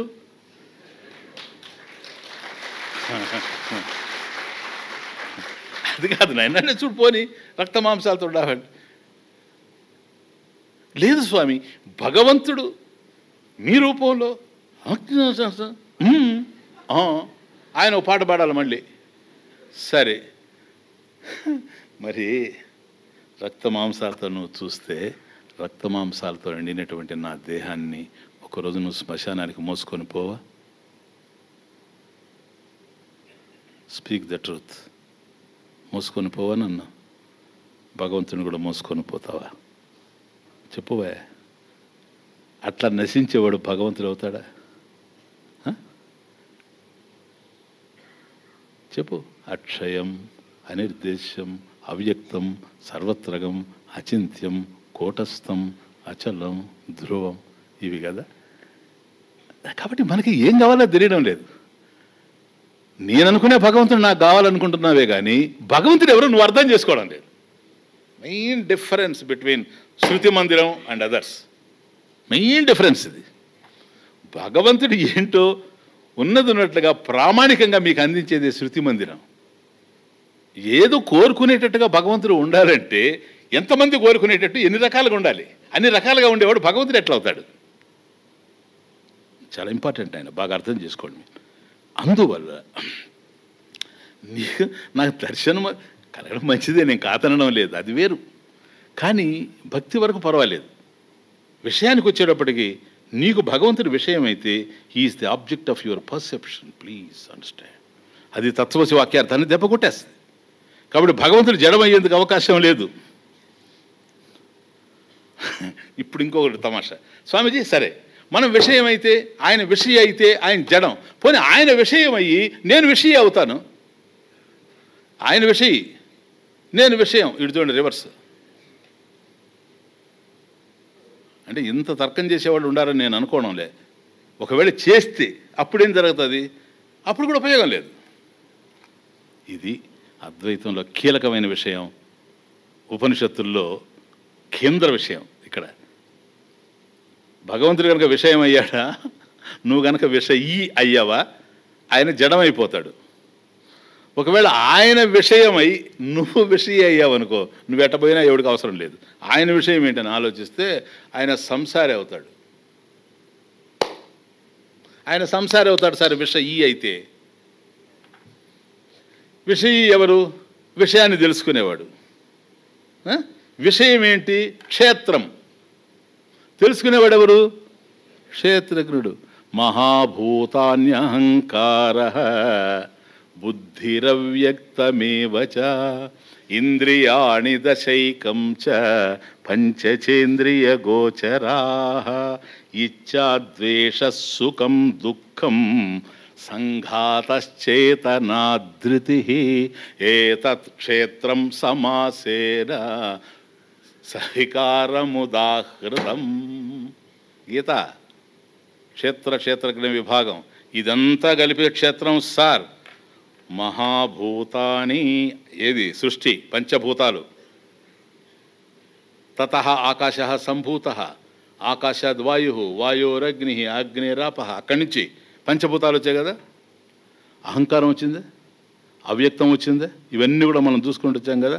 కాబట్టి ఇంద్రియాన్ని దశైకంచ, దశ ఇంద్రియాలు, 5 కర్మేంద్రియాలు, 5 జ్ఞానేంద్రియాలు, ఏకం మనసు ఒకటి. ఇవి తెలుసుకోవడానికి పంచచేంద్రియ గోచరాహ, శబ్దాది విషయాలు, ఇవన్నీ కలిసి క్షేత్రం. అవునా? యావత్ ప్రపంచం క్షేత్రం. ఎందుకు క్షేత్రం తెలుసా? నీ చేత చూడబడుతూ ఉంది కనుక. యు ఆర్ క్షేత్రజ్ఞ. క్షేత్రాన్ని తెలుసుకునేవాడివి, నీ చేత తెలియబడేది క్షేత్రం. ఇంతేకాదు, ఇచ్ఛా, డిజైర్, నాకు ఈ కోరిక కదులుతూ ఉంది మనసులో, నాకు తెలుస్తూ ఉంది. ద్వేష, ఇచ్ఛా ద్వేష, రాగద్వేషాలు, సుఖం దుఃఖం, ఇష్టప్రాప్తి అనిష్ట ప్రాప్తి. కాబట్టి సుఖము దుఃఖము, ఇచ్ఛ ద్వేషము, రాగద్వేషాలు, సుఖ దుఃఖాలు. చూడండి ఎన్నో. సంఘాత, దేహేంద్రియ మనోబుద్ధుల సంఘాతం, బాడీ మైండ్ సెన్స్ కాంప్లెక్స్. చేతన, బుద్ధిలో ఉండే వృత్తి. ధృతి, ధైర్యం, నాకు ధైర్యం ఉంది అనేది నీకు తెలుస్తూ ఉంది కదా. నా మనసులో ఆలోచన నడుస్తుంది, నీకు తెలుస్తూ ఉంది కదా. ఏదైతే తెలియబడుతుందో అదంతా విషయం, అదంతా క్షేత్రం. ఏతత్ క్షేత్రం సమాసేన. సంక్షిప్తంగా చెప్పాలంటే ఇదంతా కలిసి క్షేత్రం సార్ ఫీల్డ్. సవికారం ఉదాహృతం. ఈ క్షేత్రం ఏదైతే ఉందో సవికారం, ఎప్పుడు వికారం చెందుతూ పోతూ ఉంది, వికారయుతం. అర్థం కదా? ఆ వికారం అంటే మార్పు చెందేదాన్ని ఎవరైతే తెలుసుకుంటూ ఉండాడో వాడు మార్పు లేనిటువంటి వాడు క్షేత్రజ్ఞ. ఇవన్నీ తెలుసుకుంటూ ఉండేది నువ్వే కదా. ఇప్పుడు ఇవన్నీ కలిపి కదా సంసారమా. సంసారాన్ని తెలుసుకునే నువ్వెవరు? చెప్పండి సార్, పర్వాలేదు. సంసారి. సంసారాన్ని తెలుసుకునేవాడివి సంసారి. పరమేశ్వరుడే గనక విషయి అయితే ఆయన సంసారాన్ని తెలుసుకునేవాడు అయిపోతాడు. ఆయన ఏమవుతాడు అప్పుడు? సంసారి. ఒకవేళ మీకు ఇష్టం ఉండొచ్చు, పోన్లే అంత ఈక్వల్గా ఉంటాడు, అది వేరే విషయం. సంసారం ఆయనకు ఉండొచ్చు, మనకు ఉండొచ్చు. మనల్ని బాధిస్తుంది, ఆయన్ని బాధించగలదా? ఆలోచించు. కాబట్టి ఆయన సంసారం అయ్యాడని మనము ఇప్పుడు పండిత పుత్ర అంటే ఆ కృష్ణుడి యొక్క కొడుకుని చూస్తే కృష్ణ అపత్యం. ఎవరోడు? సాంబుడు. వాడు చేసిన పని ఏంది? వాడితో కదా ముసలం పుట్టింది. కృష్ణుడు అంటే దాని అర్థం ఏంటి? మనం అంటాం ఇంత భక్తి చేస్తాను. భలే విచిత్రం అండి. జనానికి అర్థమవుతున్నా అర్థం చేసుకోకూడదు అనుకుంటారో ఏమో నాకు అర్థం కాదు. స్వామీజీ మీ మార్గంలో ఉండే పెళ్లి చేసుకున్నా. ఎవరు వద్దన్నారా? మీ మార్గంలోనే బిడ్డ పుట్టాడు. అవును, మీ మార్గంలోనే వాడికి పేరు పెట్టించావు, మీ చేతే పెట్టించావు, మీ చేతనే అక్షాభ్యాసం చేయించాం, విద్యాభ్యాసం చేయించాం. వాడు ఉద్యోగానికి వచ్చాడు. ఇప్పుడు వాడు అదర్వైజ్ ఉన్నాడు. ఎందుకని? Because he's not wise. Why is he otherwise అంటే బికాస్ హీఈస్ నాట్ వైజ్. నన్నేం చేయమంటావు దానికి? మరి ఈ భక్తి అంతా ఏంటి? ఒరే, భక్తి నిన్నుద్ధరించడానికే. నీ భక్తి నిన్నుద్ధరించాలి, నీ బ్యాంక్ అకౌంట్ నీకు ఉపయోగపడాలి. ఇదేం బాబు ఇది? అందుకోసం ఇంత భక్తి చేసినప్పుడు నా బిడ్డ ఎందుకు అయ్యాడని, ఎవరు నిన్ను భక్తి చేసిందని? కృష్ణుడిని. ఆయన బిడ్డ కథ చూడు. సాంబ. అర్థమైందే? ఇది సార్ విషయం. కనుక ఆయన కనుక ఇట్లా విషయి అయితే ఆయన ఏమవుతాడు తెలుసా? సంసారి అవుతాడు. విషయము గనక అయితే జడం అవుతాడు. చెప్పు, ఇప్పుడు చెప్పు. కాబట్టి పరమేశ్వరుడు విషయము కాదు, ఎందుకంటే ఆయన జడం కాదు గనక. విషయీ కాదు, ఎందుకంటే ఆయన సంసారి కాదు గనక. మరి ఏంటి సార్? ఆయన ఉంటే విషయము విషయీ ఉన్నాయి, ఆయన లేకపోతే ఇవి రెండు ఉండవు. ఇవి రెండు లేకపోయినా ఆయన ఉంటాడు. కాబట్టి విషయీ అతీత, అంతే. పో, అదే ఆడ. అందుకని జ్ఞానం అంటే కూడా జ్ఞేయం కాదు. జ్ఞాతృ జ్ఞాన జ్ఞేయ భేద నాస్తి. అది జ్ఞానం అంటే. కాబట్టి ఏకత్వంలో తత్వమసి వాక్యార్థం ఎక్కడ పట్టుకుపోతుందో చూడు. అర్థమవుతుందా ఇప్పుడు? కనుక ఈ రెండు ఉండడానికి విషయీ విషయము రెండు ఉన్నాయంటే ద్వైతం నాయన. ఒకటి జడం కావచ్చు, ఒకటి చైతన్యం కావచ్చు. చైతన్యము జడము రెండు ఉన్నవి అంటే ద్వైతం. ఈ రెండు ఉండడానికి ఏదైతే ఆధారం అయ్యిందో అది ఈశ్వర, అది చైతన్యం. కాబట్టి అది ఏమిటి? ఇది అదే, అది అదే, రెండు అదే, రెండు లేకపోయినా అదే. అది సత్యం, అది సత్యం. ఇట్లా అర్థం చేసుకుంటూ పోవాలి. క్లియర్? నెక్స్ట్, ఇత్తం అన్యోన్యతాదాత్మ్య ప్రతిపత్తిర్యదా భవేత్ అబ్రహ్మత్వం త్వమర్థస్య వ్యావర్తేత తదైవ హి తదర్థస్య చ పారోక్ష్యం యద్యేవం కిం తతః శృణు పూర్ణానందైకరూపేణ ప్రత్యగ్బోధోవతిష్టతే. ఇత్తం అనేన ప్రకారేణ, ఇత్తం ఈ విధంగా, ఇప్పటి వరకు మనం చూసారా? ఈ విధంగా అన్యోన్య తాదాత్మ్య ప్రతిపత్తి జ్ఞానం. ప్రతిపత్తి అంటే జ్ఞానం. ఇంతకుముందు చెప్పాను. యదా భవేత్, అన్యోన్య ప్రతిపత్తి అంటే ఏమిటి?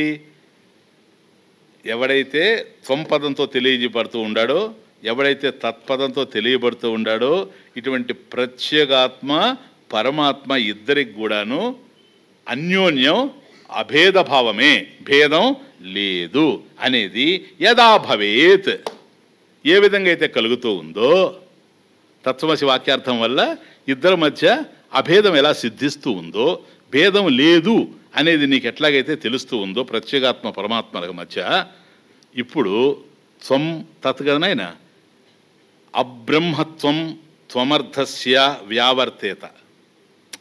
ఓహో, దిస్ ఈజ్ శంకర.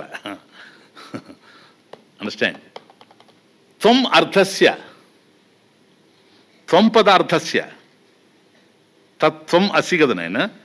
త్వం ఉండ త్వం అర్థస్య. కాబట్టి ఆ త్వం జీవశబ్దార్థం ఇక్కడ. ఆ త్వం అనే దానికి అర్థం ఏమర్థం? అది లక్ష్యార్థం. అది కదా మనం తెలుసుకుంటున్నాం. ఇప్పటి వరకు ఏమనుకుంటున్నాడు? త్వం అర్థం అంటే అబ్రహ్మత్వం, నేను బ్రహ్మమును కాను. Very beautiful. అండర్స్టాండ్ ఆచార్య? అబ్రహ్మత్వం, బ్రహ్మత్వం అంటే బ్రహ్మభావం. అబ్రహ్మత్వం అంటే నేను బ్రహ్మము కాదు అనే భావం. Being not Brahman. తమాషా. అబ్రహ్మత్వం ఎవరికి? త్వం అర్థస్య. ఇప్పుడు త్వం అన్నప్పుడు నేను కదా, నువ్వేమంటావు? అహం. అంతే కదా. ఆ అహం శబ్దార్థం కానీ త్వం శబ్దార్థం కానీ ఏం తెలియజేస్తూ ఉందంటే నేను జీవుణ్ణి, నేను సో అండ్ సో, అంతేగాని నేను బ్రహ్మమును కాను అని అంటున్నాడు కదా. అబ్రహ్మత్వం, అలా నేను బ్రహ్మమును కాదు అనుకునేటువంటిది వ్యావర్తేత, నివర్తించబడతా ఉంది. వ్యావర్తేత, ఇట్ ఇస్ నెగెటెడ్. ఎందుకని? త్వంపదానికి తత్పదానికి అభేదం ఎప్పుడైతే తెలిసిపోయిందో, ఎందుకని? ప్రత్యేగాత్మయ భాతి సహ అద్వయానంద లక్షణ, అద్వయానంద రూప పరబ్రహ్మ ప్రత్యేకబోధాయక లక్షణం అని ఎప్పుడైతే తెలిసిపోయిందో, ఇత్తం అనేన ప్రకారేణ అన్యోన్య తాదాత్మ్య ప్రతిపత్తి. కాబట్టి ఇద్దరి మధ్య ఏ విధమైనటువంటి భేదం లేదు అనేటువంటిది అభేదం ఎప్పుడైతే నీకు సిద్ధించిందో, యదా భవేత్, ఏ విధంగా అయితే కలుగుతూ ఉందో, త్వం అర్థస్య, ఆ త్వం అనేటువంటి పదానికి అబ్రహ్మత్వం, నేను బ్రహ్మమును కాదు, ఐఎమ్ నాట్ బ్రహ్మన్ అనేది వ్యావర్తేత అంటే నివర్తేత, అది నివర్తించబడుతూ ఉంది. అవునా? ఇంతవరకు నేను ఫలానాయన్ని, నేను దేవదత్త, నేను సోమదత్త, సరేనా? త్వమర్థస్య అబ్రహ్మత్వం వ్యావర్తేత, అది తొలగిపోతూ ఉంది, తొలగిపోతూ ఉంది. ఎందుకని? ఇద్దరు ఒకటే అనేటువంటిది అవగతం అయిపోయింది కనుక. కానీ ఇక్కడ ఒక తమాష ఉంది. అబ్రహ్మత్వం అంటే నేను బ్రహ్మమును కానని అని ఎవడు అనుకుంటున్నాడు? ఎవడు అనుకోవడం లేదు. ఇక్కడ క్రిటికల్ పాయింట్. నేను బ్రహ్మమును కాను అని ఎవడన్నా చెప్పాడా? ద్వైతి చెప్పడో, విశిష్టాద్వైతి కూడా చెప్పడు.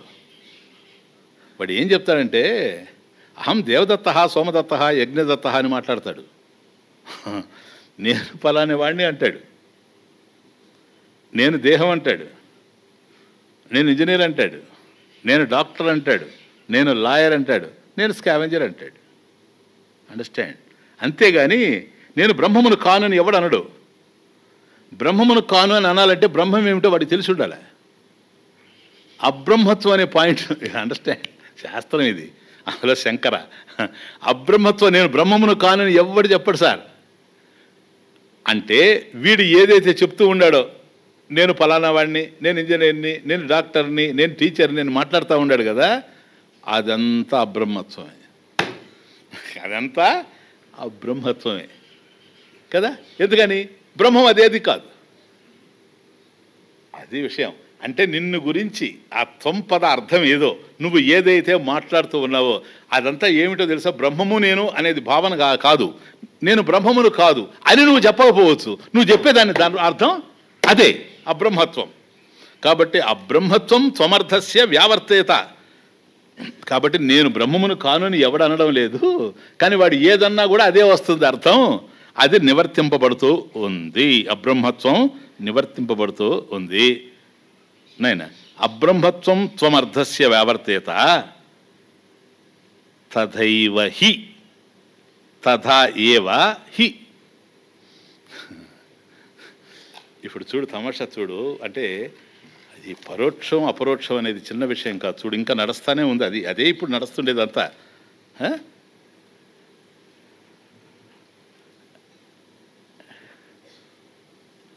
ఇప్పుడు అంటే అబ్రహ్మత్వం కాదంటే బ్రహ్మమనే కదా వీడు, భేదం లేదు కనుక. అంతే కదా నాయన. అన్యోన్య తాదాత్మ ప్రతిపత్తి ఎప్పుడైతే వచ్చిందో, నువ్వే ఆయన, ఆయనే నువ్వు, తత్వమసి, తత్ త్వమేవ, త్వమేవ తత్. నువ్వే బ్రహ్మం అని తెలిసిపోయింది కదా నీకు. ఇప్పుడు బ్రహ్మం అయ్యావు కదా, నువ్వు బ్రహ్మం అయ్యావా? అయ్యే ఉన్నావు, అది పాయింట్. నువ్వు బ్రహ్మం ఇప్పుడు అయ్యేది లేదు. బ్రహ్మం అయ్యావంటే అంతకుముందు బ్రహ్మం కాకుండా ఉన్నావని. అబ్రహ్మత్వం ఎప్పుడూ లేదు. అబ్రహ్మత్వం అనేది ఎప్పుడు లేదు, ఎప్పుడు బ్రహ్మమే. నువ్వు తెలియక ఏదో ఏదో అనుకుంటున్నావే, అది బ్రహ్మం కాదు. అందువల్ల అబ్రహ్మత్వాన్ని అనాల్సి వస్తూ ఉంది. Understand the problem. ఎప్పుడు నువ్వే. ఉపనిషత్తులో అటుంది,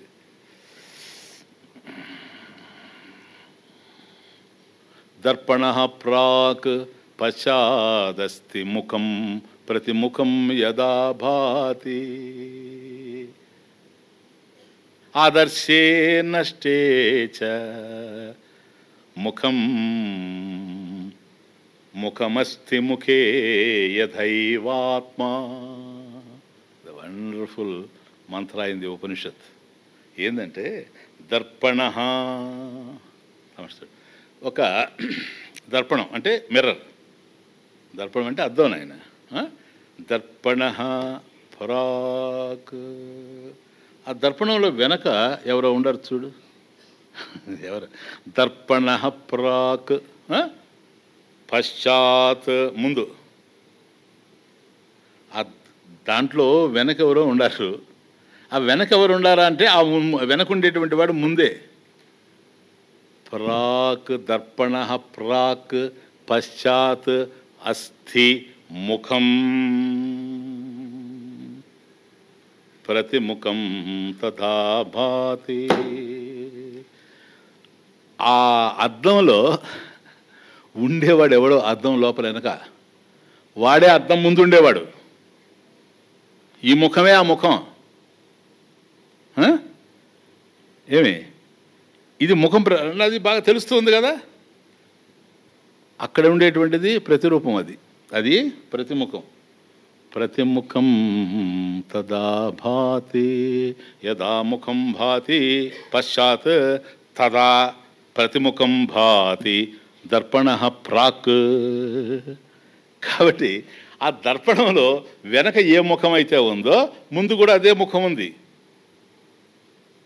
ముందు నా ముఖం ఉంది, నా ముఖమే అక్కడ ఉంది, నాది బింబం, అది అది ఆదర్శేపి చ నష్టే. ఆదర్శ అంటే దర్పణ.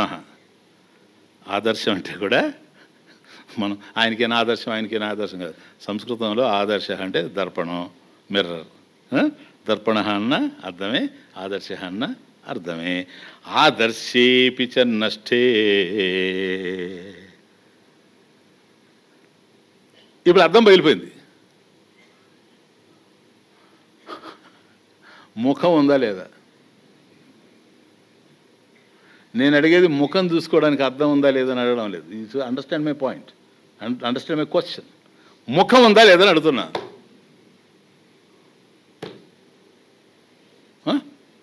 ఉందా ముఖం?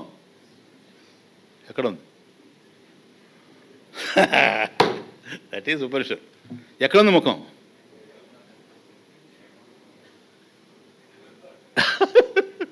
ఇంతకుముందు ఎక్కడుంది? సచ్చినాయన కిన్కుని యొక్క లోపల దాంట్లో ఉంది కదా ప్రతిబింబం.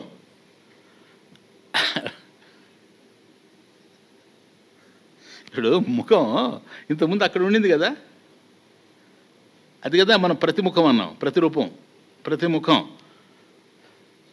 యదా ముఖం అస్తి తదా ప్రతిముఖం భాతి, అది కూడా తెలుస్తూ ఉండింది కదా. ఇప్పుడు ఎక్కడుంది అంటున్నాను. అది ఇది ఆదర్శేపి చ నష్టే. ఎప్పుడైతే అర్థం పగిలిపోయిందో ముఖం అస్తి, ముఖం అస్తి. ఎక్కడ? ముఖమస్తి ముఖే. ముఖం ముఖంలో ఉంది. ఓరిని దుంపదేగా ముఖం ముఖంలో ఉండేది అని దాని అర్థం ఏంటి? It is not in the mirror.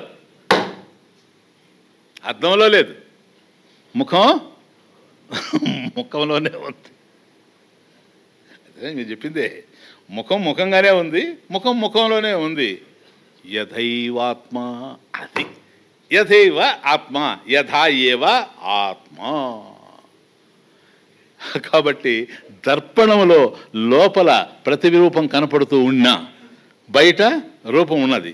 రూపం సత్యం, ప్రతిరూపం మిథ్య. కాబట్టి దర్పణంలో ప్రతిఫలించినటువంటి ప్రతిరూపం, ప్రతిబింబం, దర్పణం పగిలిపోగానే ప్రతిబింబం పోయిందే కానీ ముఖం పోలేదు. ముఖం ఎక్కడుంది? ఎక్కడ ఉండాలనో అక్కడ ఉంది. తథైవ ఆత్మ, తథా ఏవ ఆత్మ. ఆత్మ కూడా అంతే, బుద్ధిలో ప్రతిఫలించింది. చిదాభాస, బుద్ధి పోయింది, ఆత్మ ఉంది. తథా ఏవ ఆత్మ. ఇప్పుడు అబ్రహ్మత్వం, త్వమర్థస్య అబ్రహ్మత్వం వ్యావర్తేత.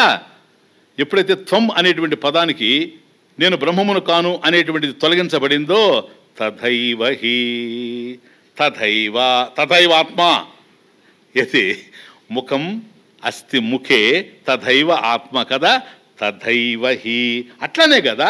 ఏంటి నెక్స్ట్? తదర్థస్య చ పారోక్ష్యం. త్వమర్థం తెలిసిపోయింది కదా. త్వమర్థం ఏంటి? నేను బ్రహ్మమును కాను అనేది పోయింది.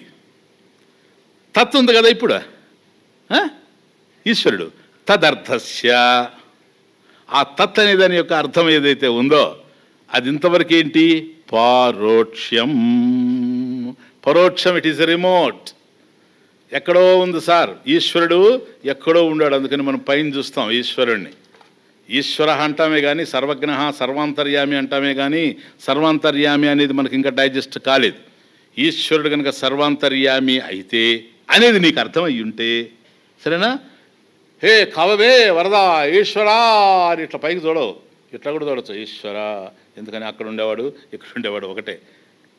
ఈ పక్క చూడవచ్చు, ఆ పక్క చూడవచ్చు, వెనక తిరిగి చూడవచ్చు. ఏమి నడ కాళ్ళు మూసి లోపల ఉండేవాడు కూడా వాడే. త్వమర్థమే తదర్థం. కానీ మనకి ఎట్లుంది? ఎక్కడో ఉన్నాడు ఈశ్వరుడని అభిప్రాయం. తదర్థస్య పారోక్ష్యం.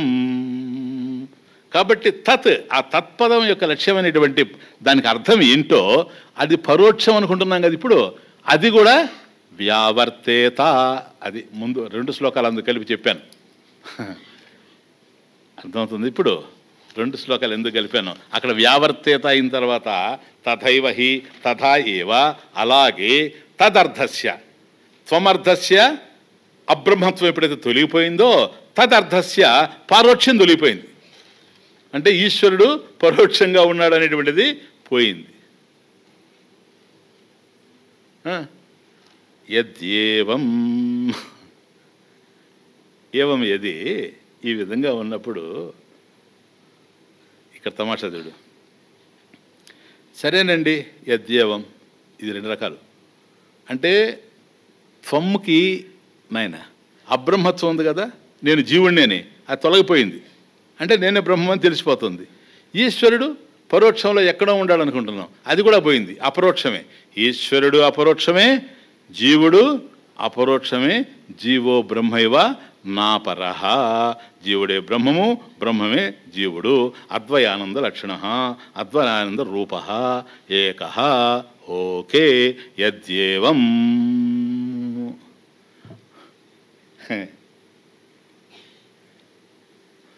యద్యేవం సరేనండి. ఏవం యది సరే. ఇప్పుడు మీరు చెప్పినంత బాగుంది. ఈశ్వరుడే జీవుడు, జీవుడే ఈశ్వరుడు అని తెలుసుకుంటే ఏమొస్తుంది సార్? ఇది ఎట్లా ఉంది?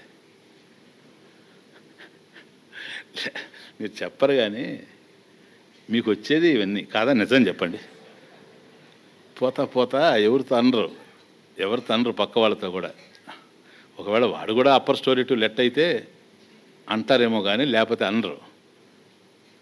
ఎందుకంటే అంటే మళ్ళీ వాడు మనకు అర్థం కాలేదు అనుకుంటాడేమో. ఏదో అర్థమైనట్టుగా ఉంటాం. అనవసరంగా ఈ ఒక్క ప్రశ్న వేసి మనకేం అర్థం కాలేదని అర్థం కాని వాడికి మనం అర్థం కాని వాళ్ళలాగా తెలిసి ఎందుకు వచ్చిన బాధ అని. అంటే అయితే మీరు కూడా అనుకుంటారు. అవును, ఇప్పుడు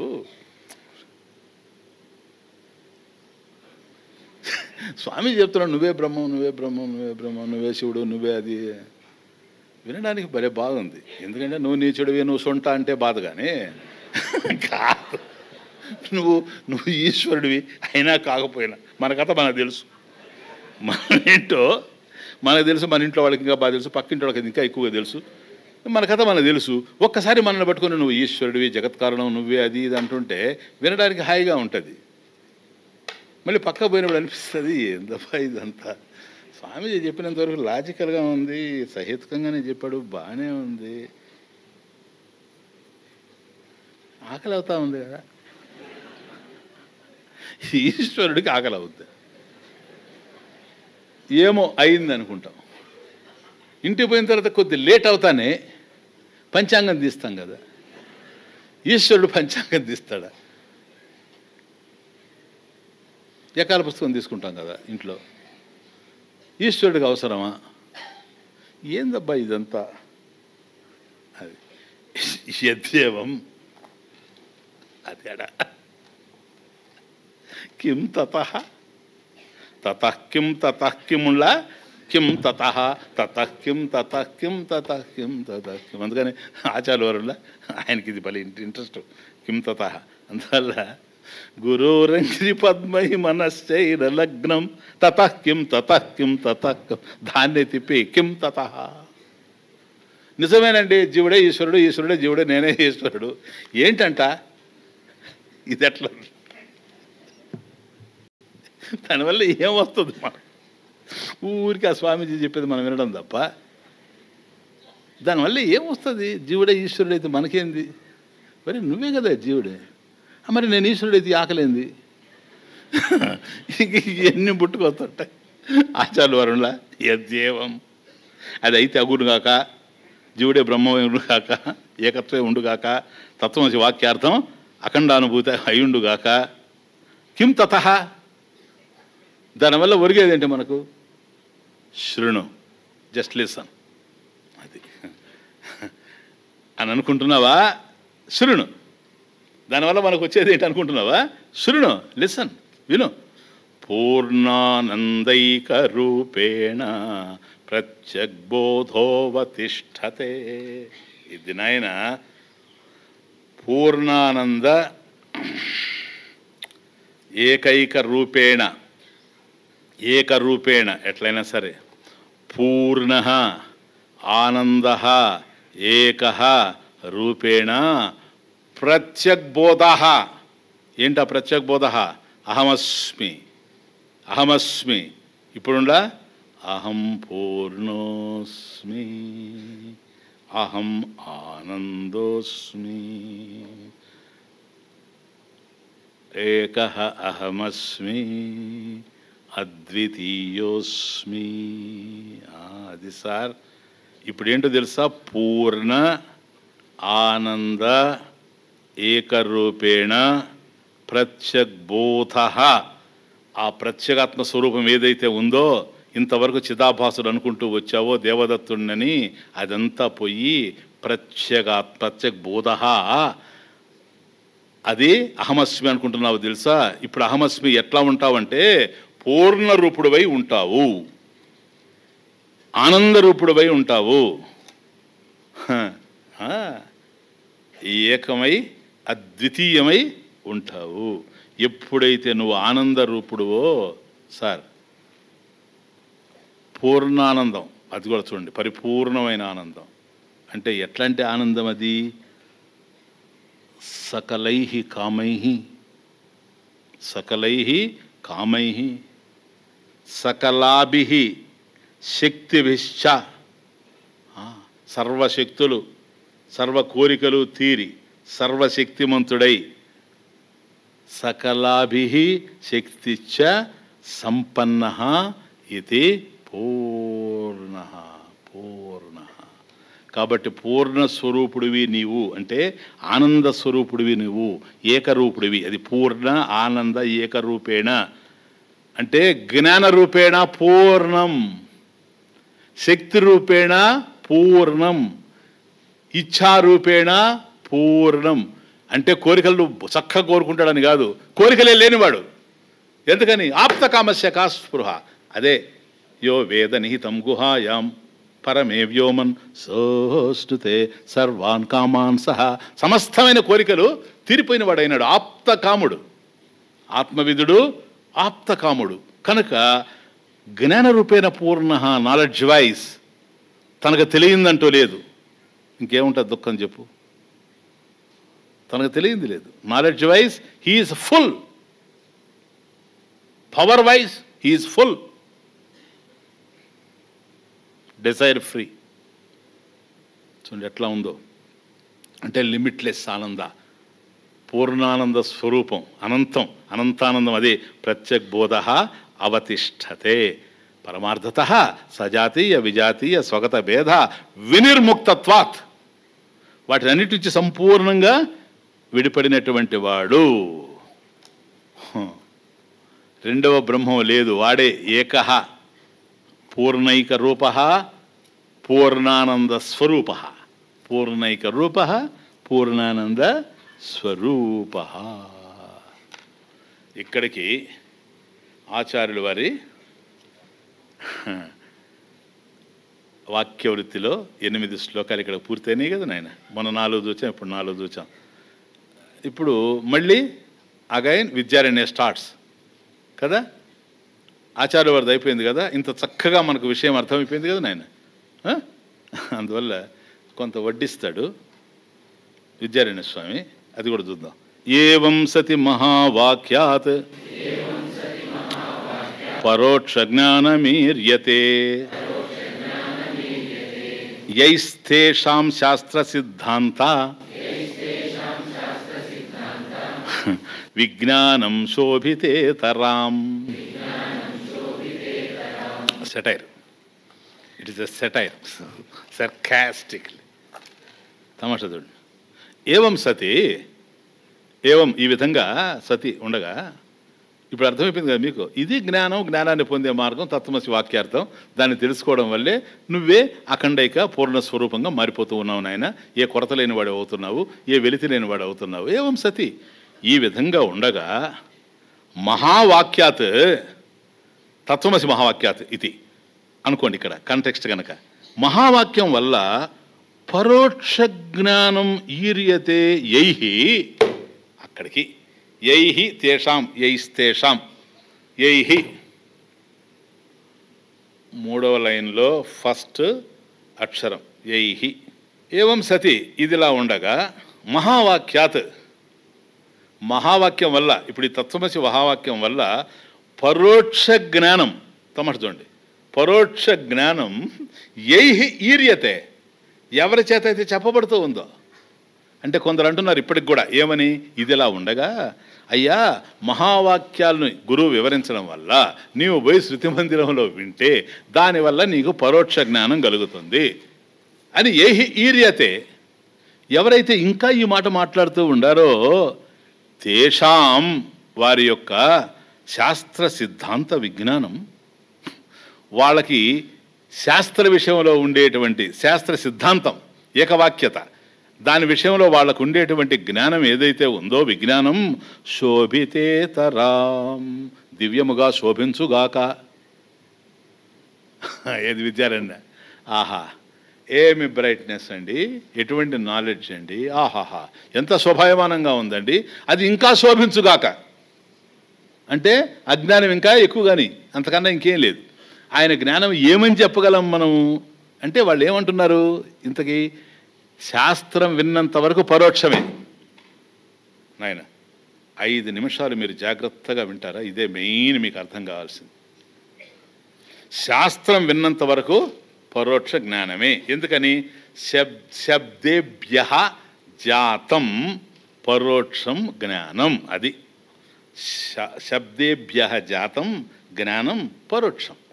శబ్దాల ద్వారా, గురువు యొక్క వాక్యాల ద్వారా ఏదైతే నీకు తెలియబడుతూ ఉందో శబ్దజాతం గనక, శబ్దాల నుంచి పుట్టేది గనక అది పరోక్షం. దాని అర్థం ఏంటో తెలుసా, నిశ్శబ్దం బ్రహ్మ ఉచ్యతే, అది వాళ్ళకి ఆధారం. బ్రహ్మము నిశ్శబ్దం కదా, ఈ సుప్రీం సైలెన్స్. నిశ్శబ్దమైనటువంటి భగవంతుడు శబ్దాల ద్వారా ఎట్లా అందుతాడు, ఈయన చెప్పేదంత శబ్దమే కదా. శబ్దేభ్య జాతం జ్ఞానం పరోక్షం, యద్యత్ శాబ్దం తత్ పరోక్షం. అది ఏది శబ్దం ద్వారా తెలిసినా అది పరోక్ష జ్ఞానమే. శాబ్దం పరోక్ష జ్ఞానం ఏవా, అది ఇండైరెక్ట్ నాలెడ్జ్. అంతేగాని అద్వైతానుభూతి కావడానికి అవకాశమే లేదు. ఎందువల్ల, శబ్దత్వాత్, శబ్దం గనక. శబ్దం చాలా చెప్తుంది, స్వర్గాధిపత్ చెప్తాడు అది కూడా. ఇప్పుడు స్వర్గం ఉందని చెప్పేది శబ్దమే కదా. గురువు నీకు స్వర్గం ఒకటి ఉందని చెప్తున్నాడు, స్వర్గ అస్తి. అంత మాత్రం చేత నువ్వు స్వర్గంలో దేవేంద్రుడు అయిపోతున్నావా? బ్రహ్మం ఉందని ఆయన చెప్తున్నాడు, అంత మాత్రం చేత నువ్వు బ్రహ్మం అయిపోతావా? తత్వమసి ఆయన చెప్తున్నాడు, అంత మాత్రం చేత నువ్వు తత్వమసి అయిపోతావా? వాళ్ళు శాస్త్రాన్ని నిరాకరించడం లేదు, బాగా అర్థం చేసుకోండి. శాస్త్రానికి పెడర్థం చెప్తున్నారు, శాస్త్రాన్ని నిరాకరించడం లేదు, శాస్త్రం మాట్లాడుతున్నారు. కాబట్టి వాళ్ళు ఇచ్చేటువంటిది పరోక్ష జ్ఞానం సార్, ప్రత్యక్షం కాదు, అపరోక్షం కాదు. మనకు కావాల్సింది అపరోక్షానుభూతి. కాబట్టి శబ్దాత్ పరోక్ష జ్ఞానం ఏవా, శబ్దం వల్ల మనకు కేవలం పరోక్ష జ్ఞానమే వస్తుంది. అంటే దాని అర్థం ఏంటి తెలుసు ఆయన, మానస సరోవరాన్ని గురించి ఒకటి చెప్పాడు అనుకోండి. ఇప్పుడు ఒక వ్యక్తి మానస సరోవరం వెళ్ళొచ్చాడు, ఆయన మానస సరోవరాన్ని గురించి మనకు వివరించాడు. ఓకే, నువ్వు వింటావు. ఇది ప్రత్యక్షమా పరోక్షమా? సపోజ్ మానస సరోవరానికి నువ్వు వెళ్ళావనుకో, అది వాడు చెప్పేది. స్వర్గం అస్తి అన్నప్పుడు పరోక్షం, స్వర్గానికి నువ్వు వెళితే అప్పుడు ప్రత్యక్షం, అదే అపరోక్షం. అట్లా నీవే బ్రహ్మము అని చెప్పేటువంటిది పరోక్షం. దాన్ని నువ్వు సాధన చేసి, కర్మ సాధన చేసి నువ్వు బ్రహ్మం అయిపోతే అప్పుడు అది అపరోక్షంగా మారుతుంది, మానస సరోవరం పోయినట్టు. అది పూర్వపక్షం, జాగ్రత్తగానండి. ఎదురుగా ఉండేది ఏదో అది ప్రత్యక్షం. క్లియర్? ఫస్ట్ పాయింట్, మన ఎదురుగా ఏదైతే ఉందో అది వస్తువు కానీ, వ్యక్తి కానీ, విషయం కానీ, అది ప్రత్యక్షం. అవునా? మనకు దూరంగా ఉంటే బాగా చెప్పండి, ఏం భయం లేదు, పరోక్షం కదా. ఇది ఉండేది. ఒకవేళ మన ఎదుటే ఉండి మనకు తెలియకపోతే, మనకు ఎదురుగానే ఉండి తెలియకపోతే తమాషేను. ఇప్పుడు 3 నేను చెప్తున్నది, మీరు తొందరపడబాకండి, ఇక్కడే పట్టుకోవాలి. అసలు పాయింట్ అంతా ఇక్కడే ఉంది. మనకి ఎదురుగా ఏదైతే ఉండి తెలుస్తూ ఉందో ఇది ప్రత్యక్షం. మనకు దూరంగా ఉంటే పరోక్షం, మనకు ఎదురుగానే ఉండి, అంటే మీకు అర్థం కావాలని మళ్ళీ చెప్తున్నా, నాకు భీమవరంలో ఎదురైన సమస్య చెప్పాను కదా మీకు, బొబ్బట్లది. నాకు దాని పేరు తెలియకపోవడం, తినేసి కూడా ఇంకా తినలేదన్న అది. కాబట్టి వస్తువు దగ్గరే ఉండి ఆ వస్తువు ఇది అని తెలియనప్పుడు అది ప్రత్యక్షమా పరోక్షమా అని ఆలోచిస్తే పరోక్షం అనిపిస్తూ ఉంది కానీ ప్రత్యక్షమే. ఒక వ్యక్తి ఇంటికి వస్తాను, ఒక వ్యక్తి కనపడతాడు, ఆయన ఏమండి చిన్న విషయం ఏంటయ్యా అని, ఫలానా రామారావు గారు ఇల్లు ఎక్కడండి, ఆయన నేను కలుసుకోవాలని పోతున్నాను అని అన్నాడు అనుకోండి. ఏమిటండి ఆయనతో పని ఉందండి చాలా అర్జెంటు, ఏదో ఫలానా ఇంటి పేరు ఇది, ఆయన లాయరు అని చెప్పాడు అనుకోండి. వెంటనే ఇతను ఆయన కలుసుకోవాలట, ఏం పని లేదు సార్ పర్సనల్ సార్, ఆయన నేనేనయ్యా అన్నాడు అనుకోండి. ఆయన నేనేనయ్యా అని చెప్పినంత వరకు అతను పరోక్షంగా ఉన్నాడు. ఇప్పుడు రామారావు ఎక్కడో ఉన్నాడు, ఈయన చెబితే నేను వెళ్ళి కలుసుకుంటాను అనుకుంటున్నాడు. ఎప్పుడైతే ఆయన నేనేనయ్యా అని అన్నాడో ఇప్పుడు ఏమైపోయాడు, పరోక్షంగా ఉండేవాడు. లేలే ఇంకా ఎక్కడో ఉండాడని ఇప్పుడు ఈ రామారావుని అడిగి తెలుసుకొని ఆ రామారావు కోసం పోయి ఆయన నడిచిపోయి ఆ రామారావుని పట్టుకుంటాడు, ఈ రామారావుని వదిలేసి. బాగుందే, బ్రహ్మము ఇంకో బ్రహ్మం కావాలనుకోవడం సాధ్యమా అంటున్నాను. బ్రహ్మం కోసం సెర్చ్ చేయడం, వెతకడం అనేటువంటి సాధ్యమా? సాధ్యమే, ఎప్పుడు పరోక్షమైతే. ఇది పరోక్షం కాదు, అపరోక్షమే నీకు పరోక్షంగా ఉంది. See the point. అందువల్ల నువ్వు ఇక్కడి నుంచి అక్కడికి పోయి చేసేది కాదు. నువ్వు ఎవడైతే స్వర్గకామః యజ్ఞం యజేత, స్వర్గాన్ని పొందాలనుకునేవాడు యజ్ఞం చేయాలి, యజ్ఞం చేసి స్వర్గాన్ని పొందాలి. కానీ రామారావుతో మాట్లాడుతూ రామారావును నువ్వు పొందలేవు సార్, నువ్వు తెలుసుకోవాలి ఏమని, ఇతనే రామారావు అని. నేను ఏ రామారావు కోసం వెతుకుతున్నానో అతను ఇతనే అని నువ్వు తెలుసుకోవాలంతే. నువ్వు తెలుసుకోక ముందు అది పరోక్షం, నువ్వు తెలుసుకున్న క్షణాన అపరోక్షం.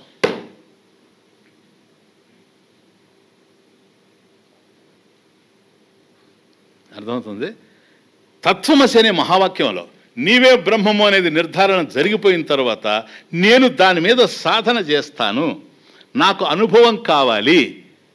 ఇది గొడవంతా. నీకు అనుభవం వద్దురా బాబు, నీకు అనుభవం ఉంది, అనుభవానికి సంబంధించిన జ్ఞానం లేదు. రామారావు ఉండాడే, that is your experience now, you are experiencing that fellow, but you have no knowledge of Ramarao. అది పాయింట్. తత్ ఆ ఈశ్వర స్వరూపం నీ అనుభవంలో ఉంది. ఎందుకని, అడిగేవాడు ఈశ్వరుడే, చెప్పేవాడు ఈశ్వరుడే, అందరు ఈశ్వరుడే, సర్వం కల్విదం బ్రహ్మ. నీకు తెలిసింది ఈశ్వరుడే, తెలియదు కూడా ఈశ్వరుడే. జ్ఞానం అజ్ఞానం ఏవచ, సద్ అసద్. నీకు కావాల్సింది ఏమిటి ఇప్పుడు అంటే, నువ్వు ప్రయత్నంతో పొందడం కాదు, పొందే ఉన్నదాన్ని తెలుసుకోవడం.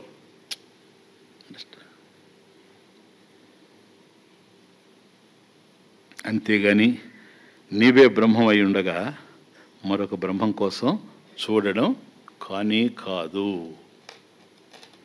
కానీ కాదు. ఆస్థాం శాస్త్రస్య సిద్ధాంతః యుక్త్యా వాక్యాత్ పరోక్షధీః స్వర్గాది వాక్యవన్నైవం దశమే వ్యభిచారతః.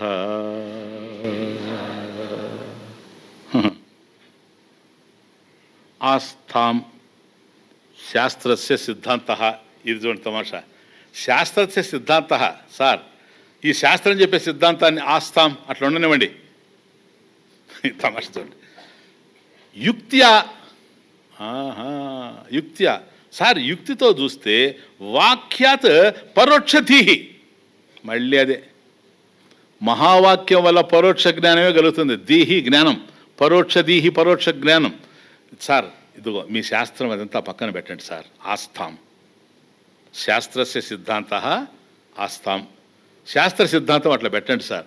తత్వమసి అదంతా యుక్త్యా, యుక్తితో లాజికల్గా ఆలోచన చేస్తే వాక్యాత్ పరోక్ష దీహి, వాక్యం వల్ల అంటే శబ్దం వల్ల పరోక్ష జ్ఞానమే కలుగుతుంది సార్. ఎట్లా కలుగుతుందయ్యా? స్వర్గాది వాక్యవత్. స్వర్గం ఉన్నది, స్వర్గ అస్తి, స్వర్గం ఉన్నది అని చెప్పేటువంటిది పరోక్ష జ్ఞానం కదా. అట్లాగే బ్రహ్మ అస్తి అనేది పరోక్ష జ్ఞానం, అంతే కదా. అహం బ్రహ్మాస్మి అనేది రాదు దీనివల్ల అని అంటే నైవం న ఏవం దశమే వ్యభిచారత అని కానీ అన్నావో మాకు శాస్త్రం వద్దండి, యుక్తితో చెప్తున్నాము, శబ్దం ఏదైనా కూడా పరోక్ష జ్ఞానమే. ఎలాగూ స్వర్గాధివత్, స్వర్గం అనేది పరోక్ష జ్ఞానం కనుక మోక్షం కూడా పరోక్ష జ్ఞానం అని కనుక నువ్వు అనేటట్లయితే నైవం న ఏవం అది సరైంది కాదు నాయన. ఎందుకని? దశమే వ్యభిచారత. ఇప్పుడు మళ్ళీ ఎక్కడికే అస్తి దశమో నష్ట అడిగి 10వాడు ఉన్నాడు కదా, 10వాడు ఉన్నాడు అని చెప్పినప్పుడు అది పరోక్ష జ్ఞానమా అపరోక్ష జ్ఞానమా? అంతవరకు నువ్వు ఆయన సాధువు చెప్పాడు చూచారా, వీడు దశమో నష్ట అని, వీడు అస్థి దశమహ అని ఆయన. అస్థి దశమహ అన్నంత వరకు పరోక్షంగా ఉంది, వాస్తవంగా పరోక్షం కాదు. ఉన్నాడు అక్కడ అపరోక్షంగానే వాడు. ఎవరు వాడు? వీడే ఇడియట్టే, క్వశ్చన్ చేసేవాడే. అందువల్ల తీరా అక్కడ నిలబెట్టి అందరిని విచారించిన తర్వాత ఏడి కహ దశమహ త్వమసి తత్ దశమహ త్వమసి, నువ్వేరా అన్నప్పుడు దశమే వ్యభిచారత. కాబట్టి నువ్వే 10వాడు అని చెప్పినప్పుడు అది ఎట్లాగైతే పరోక్ష జ్ఞానంగా ఉందో, ఈ నువ్వే 10వాడివి, you are the 10th man అని అనడం వాక్యం కదా. తత్వమసి ఇట్ ఈస్ ఆల్సో వాక్య. వాక్యం వల్ల అపరోక్ష జ్ఞానం కలుగుతూ ఉంది. దశమస్త్వమసి, దశమహ త్వమసి, ఆ 10వాడివి నువ్వే. నీ యుక్తి తీసుకెళ్ళి ఏట్లో వెయ్యి, లేకపోతే టీవీలో వెయ్యి, యుక్తిగానే ఉంటాయి. అంటే యుక్తి అనేది లాజిక్ నాయన. ఇప్పుడు చూడు, యుక్తి పనికిరాదు, యుక్తి ఉండాలి. శాస్త్రాన్ని అర్థం చేసుకోవడానికి యుక్తి అవసరం, కానీ యుక్తే శాస్త్రం కాదు. యుక్తితో అర్థం చేసుకోవాలి శాస్త్రాన్ని, యుక్తి శాస్త్రం కాదు. మనిషికి 2 కళ్ళు ఉన్నవి, సీ ద లాజిక్. మనిషికి 2 కళ్ళు ఉన్నవి, 2 కళ్ళు ఉండేవాడు మనిషి. చూసాను, చెప్తావా? లేదని. మనిషికి 2 కళ్ళు ఉన్నవి, 2 కళ్ళు ఉండేవాడు మనిషి. దున్నపోతుకు 2 కళ్ళు ఉన్నవి. అది లాజిక్. 2 కళ్ళు ఉండేవాడు మనిషి, మనిషికి 2 కళ్ళు ఉన్నవి. First sentence. 2 కళ్ళు ఉండేవాడు మనిషి, సెకండ్ సెంటెన్స్. దున్నపోతుకు 2 కళ్ళు ఉన్నవి, థర్డ్ సెంటెన్స్. మనిషి దున్నపోతు. ఇది sir logic. It won't work. సరేనా? కేవలం యుక్తి ఉపయోగం లేదు సార్. కాబట్టి అవాంతర వాక్యేన పరోక్ష జ్ఞానం, మహావాక్యాత్ అపరోక్ష జ్ఞానం. అవాంతర వాక్యాల వల్ల నీకు పరోక్ష జ్ఞానం, కానీ దీనివల్ల అపరోక్ష జ్ఞానం. క్లియర్? స్వతో పరోక్ష జీవస్య బ్రహ్మత్వం అభివాంఛతః నస్యేత్ సిద్ధాపరోక్షత్వం ఇది యుక్తిర్మహత్యహో. స్వతః స్వభావతః అపరోక్షస్య జీవస్య, నేనున్నాననేటువంటిది వాడికి అపరోక్షంగా తెలుస్తూ ఉంటే, ఎందుకని? స్వప్రకాశ ఆత్మ గనక ఇటువంటి వాడు బ్రహ్మము సంబంధించిన అనుభవాన్ని వాడు గడించే ఉండాడు కదా, వాడే పరబ్రహ్మ స్వరూపం గనక. అటువంటిది పశ్చేత్ సిద్ధ అపరోక్షత్వం, వాడికి అది బోధించడం వల్ల నీవే 10వవాడు అని చెప్పగానే నేనే 10వవాడిని వాడికి ఎట్లాగైతే తెలిసిందో దశమోస్మి అని, అట్లాగే వీడు స్వతసిద్ధాత్మగా ఉన్నాడు గనక, స్వప్రకాశ ఆత్మగా ఉన్నాడు గనక, అపరోక్షత్వం సిద్ధించే ఉంది గనక, వాడు రామారావే గనక. అర్థమవుతుంది?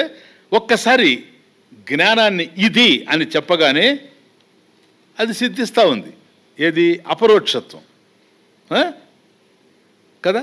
అయినా కూడా నశ్యేత్ సిద్ధ అపరోక్షత్వం ఇది యుక్తి మహాత్యహో. అరే, దీనివల్ల అపరోక్షత్వం కలగదు, పరోక్షత్వమే ఉంటుంది అని మాట్లాడేది ఎంత విజ్ఞానమో కదా.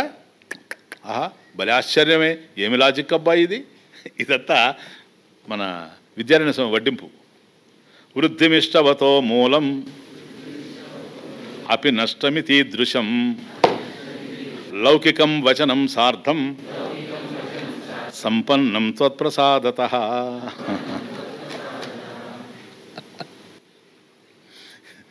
చివరిగా ఇది మీరు కంఠస్థం చేసుకుంటే ఫస్ట్ లైన్ ఎక్కడన్నా ఉపయోగించవచ్చు. వాడు మళ్ళీ అర్థం అడుగుతాడు, అర్థం చెప్పచ్చు, అంతేగాని నాకు తెలియదు అనకూడదు. వృద్ధిం, వృద్ధిం అంటే interest sir. Simple interest, compound interest అడగబాగండి. వృద్ధిం అంటే వడ్డీ. సంస్కృతంలో వృద్ధిం అంటే ఇంట్రెస్ట్. అంటే మనకు ఉండే మూలాన్ని పెంచుతుంది కనుక, వృద్ధి చేస్తుంది కనుక దానికి ఆ పేరు వచ్చింది ఏమో నాకు తెలియదు. కానీ వడ్డీ కొంప ముంచేది కూడా అదే కదా. వృద్ధిం ఇష్టవతః, వడ్డీ కోరేవాడు. డబ్బు ఉంటుంది, వడ్డీకి తిప్పుతుంటారు కొందరు, అది భలే తమాషా వ్యాపారం. పెట్టుబడితోనే ఉంటుంది. వృద్ధిం ఇష్టవతః, వడ్డీ కావాలనుకునేవాడు ఎంత వడ్డీ ఎక్కువ తీసుకుంటాడని చూస్తూ ఉంటాడు. సార్ 1% సార్, నేను కరెక్ట్గా మీకు చెప్పిన టైంకి ఇస్తాను. లేదా మార్కెట్లో వేరుగా ఉందంట.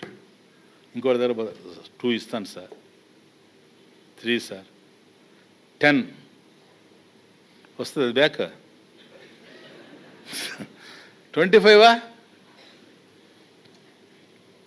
వృద్ధిం ఇష్టవతః, బాగా వడ్డీ గడించాలనుకుంటాడే వాడు పొందేది ఏంటంటే మూలమపి నష్టం. ఇది ఈ దృశ్యం, ఇది ఉదాహరణ. అందువల్ల మీరు అక్కడ కానీ గుర్తుపెట్టు, వృద్ధిం ఇష్టవతః మూలమపి నష్టం అని మీరు అన్నారనుకోండి, ఓరే నాయనో శృతి మందిరం మనం కూడా పోయి చేరాలి నాయన అనుకుంటారు. వృద్ధిం ఇష్టవతః, వడ్డీ కోరేవాడికి ఎక్కువగా కావాలని మూలం కూడా పోగొట్టుకున్నట్టు. అంటే దీని అర్థం ఏంటి? మనం జనరల్ యూసేజ్ ఎట్లా వాడతాం దీన్ని? అసలుకే మోసం, అది ఒక అసలుకే మోసం అని ఉండలా అది. అంటే వడ్డీ ఎక్కువ కావాలని పోతే అసలే పోయిందని. కొందరు అంటుంటారు, ఎంతైనా తీసుకోండి సార్, నాకు అవసరం సార్, 25% తీసుకోండి. ఎందుకంటే వాడు తిరిగి ఇవ్వడు, వాడు ముందే ప్లాన్లో ఉంటాడు. చెన్నైలో కొనేసి ఉంటాడు, అప్పుడే ఏదో ప్లాట్ కొనేసి ఉంటాడు, ఇంక వీడు ఇవ్వడం వాడు వెళ్ళిపోవడమే. అందువల్ల అసలుకే మోసం. వడ్డీ కావాలనుకుంటాడు చూసారా. వృద్ధిం ఇష్టవతః మూలమపి నష్టం ఇది ఈదృశం. అట్లాగే లౌకికం వచనం సార్, లౌకికం వచనం, ఈ లోకంలో వాడేటువంటి ఈ సామెత ఏదైతే ఉందో సార్థం, తమరి వల్ల సార్థకమైపోయిందండి. సంపన్నం, సార్థం సంపన్నం, అది చాలా అర్థవంతమైంది. ఏది? లౌకిక సామెత ఒకటి ఉంది, వడ్డీకి పోతే అది అసలు మోసం వచ్చిందనేది. అది ఇప్పుడు మీరు చెప్పడం వల్ల సార్ తత్ప్రసాదతః, అది అత్త తమరి అనుగ్రహం సార్. ఏది? వాక్యం వల్ల పరోక్ష జ్ఞానం కలుగుతుందే కానీ అపరోక్ష జ్ఞానం కలగదు అని చెప్పడం ఉందే. ఇది అసలుకే మోసం అని, వడ్డీకి పోయినవాడు అసలు పోగొట్టుకున్నట్టుగా ఉంది సార్ ఇది మీరు చెప్పడం. అటువంటి జ్ఞానం మాకు సార్థకం అవుతుంది ఆ వచనం. ఏది? అసలుకే మోసం అనేది లోకంలో ఏ విధంగా అయితే ఉపయోగిస్తున్నారో మీ వల్ల అది సార్థకమైపోయిందని ఒక సర్కాస్టిక్ రిమార్క్, పరిహాసం అన్నమాట, పరిహాసం. ఇప్పుడు అర్థమైంది నాయన విషయం. 2 minutes.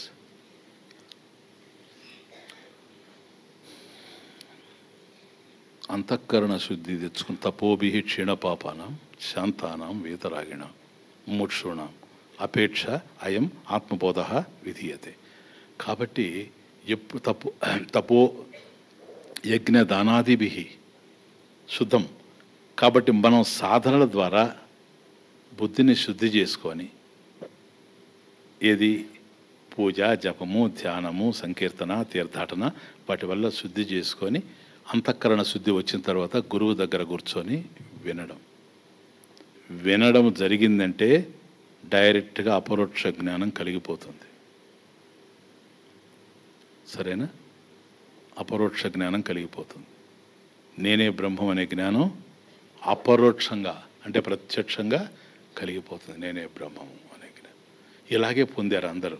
ఒకవేళ గురువు దగ్గర వింటున్నా అంటే ఈ కాలరీత్యా అంటే మనమంతా సంపూర్ణంగా సాధన చేసి వచ్చిన వాళ్ళం కాదు గనక, అంతఃకరణ శుద్ధి అందరికీ పూర్ణంగా ఉందని చెప్పే అవకాశం లేదు గనక, ఒకవైపు అంటే కాలాన్ని వృధా చేసుకోకుండా ఒకవైపు గురువు అందించేటువంటి జ్ఞానాన్ని అందుకుంటూ ఉండాలి, ఒకవైపు సాధన కూడా కొనసాగిస్తూ ఉంటే రాను రాను ఆ అవాంతరాలు ఏవైతే ఉన్నాయో, ప్రతిబంధకాలు ఏవైతే ఉన్నాయో అవి తొలగిపోతూ ఉంటాయి. మెల్లమెల్లగా శాస్త్రం చక్కగా పడుతుంది, లేకపోతే పట్టే అవకాశం లేదు. అందువల్ల కేవలం అపరోక్ష జ్ఞానాన్ని అందించేటువంటి ఈ శాస్త్రాన్ని బోధిస్తూ ఉండినా పూజాం కరిష్యే, ధ్యానము, భక్తి ఇవన్నీ చెప్పడంలో పిచ్చివాళ్ళమై కాదు, అర్థం కాక ఒకడు భక్తి అంటాడు, ఒకడు జ్ఞానం అంటాడు. ఏంటండి అంటే జ్ఞానం ద్వారానేనయ్యా, పూర్వం అంతా ఇదే పద్ధతి, ఇంకో పద్ధతి లేదు.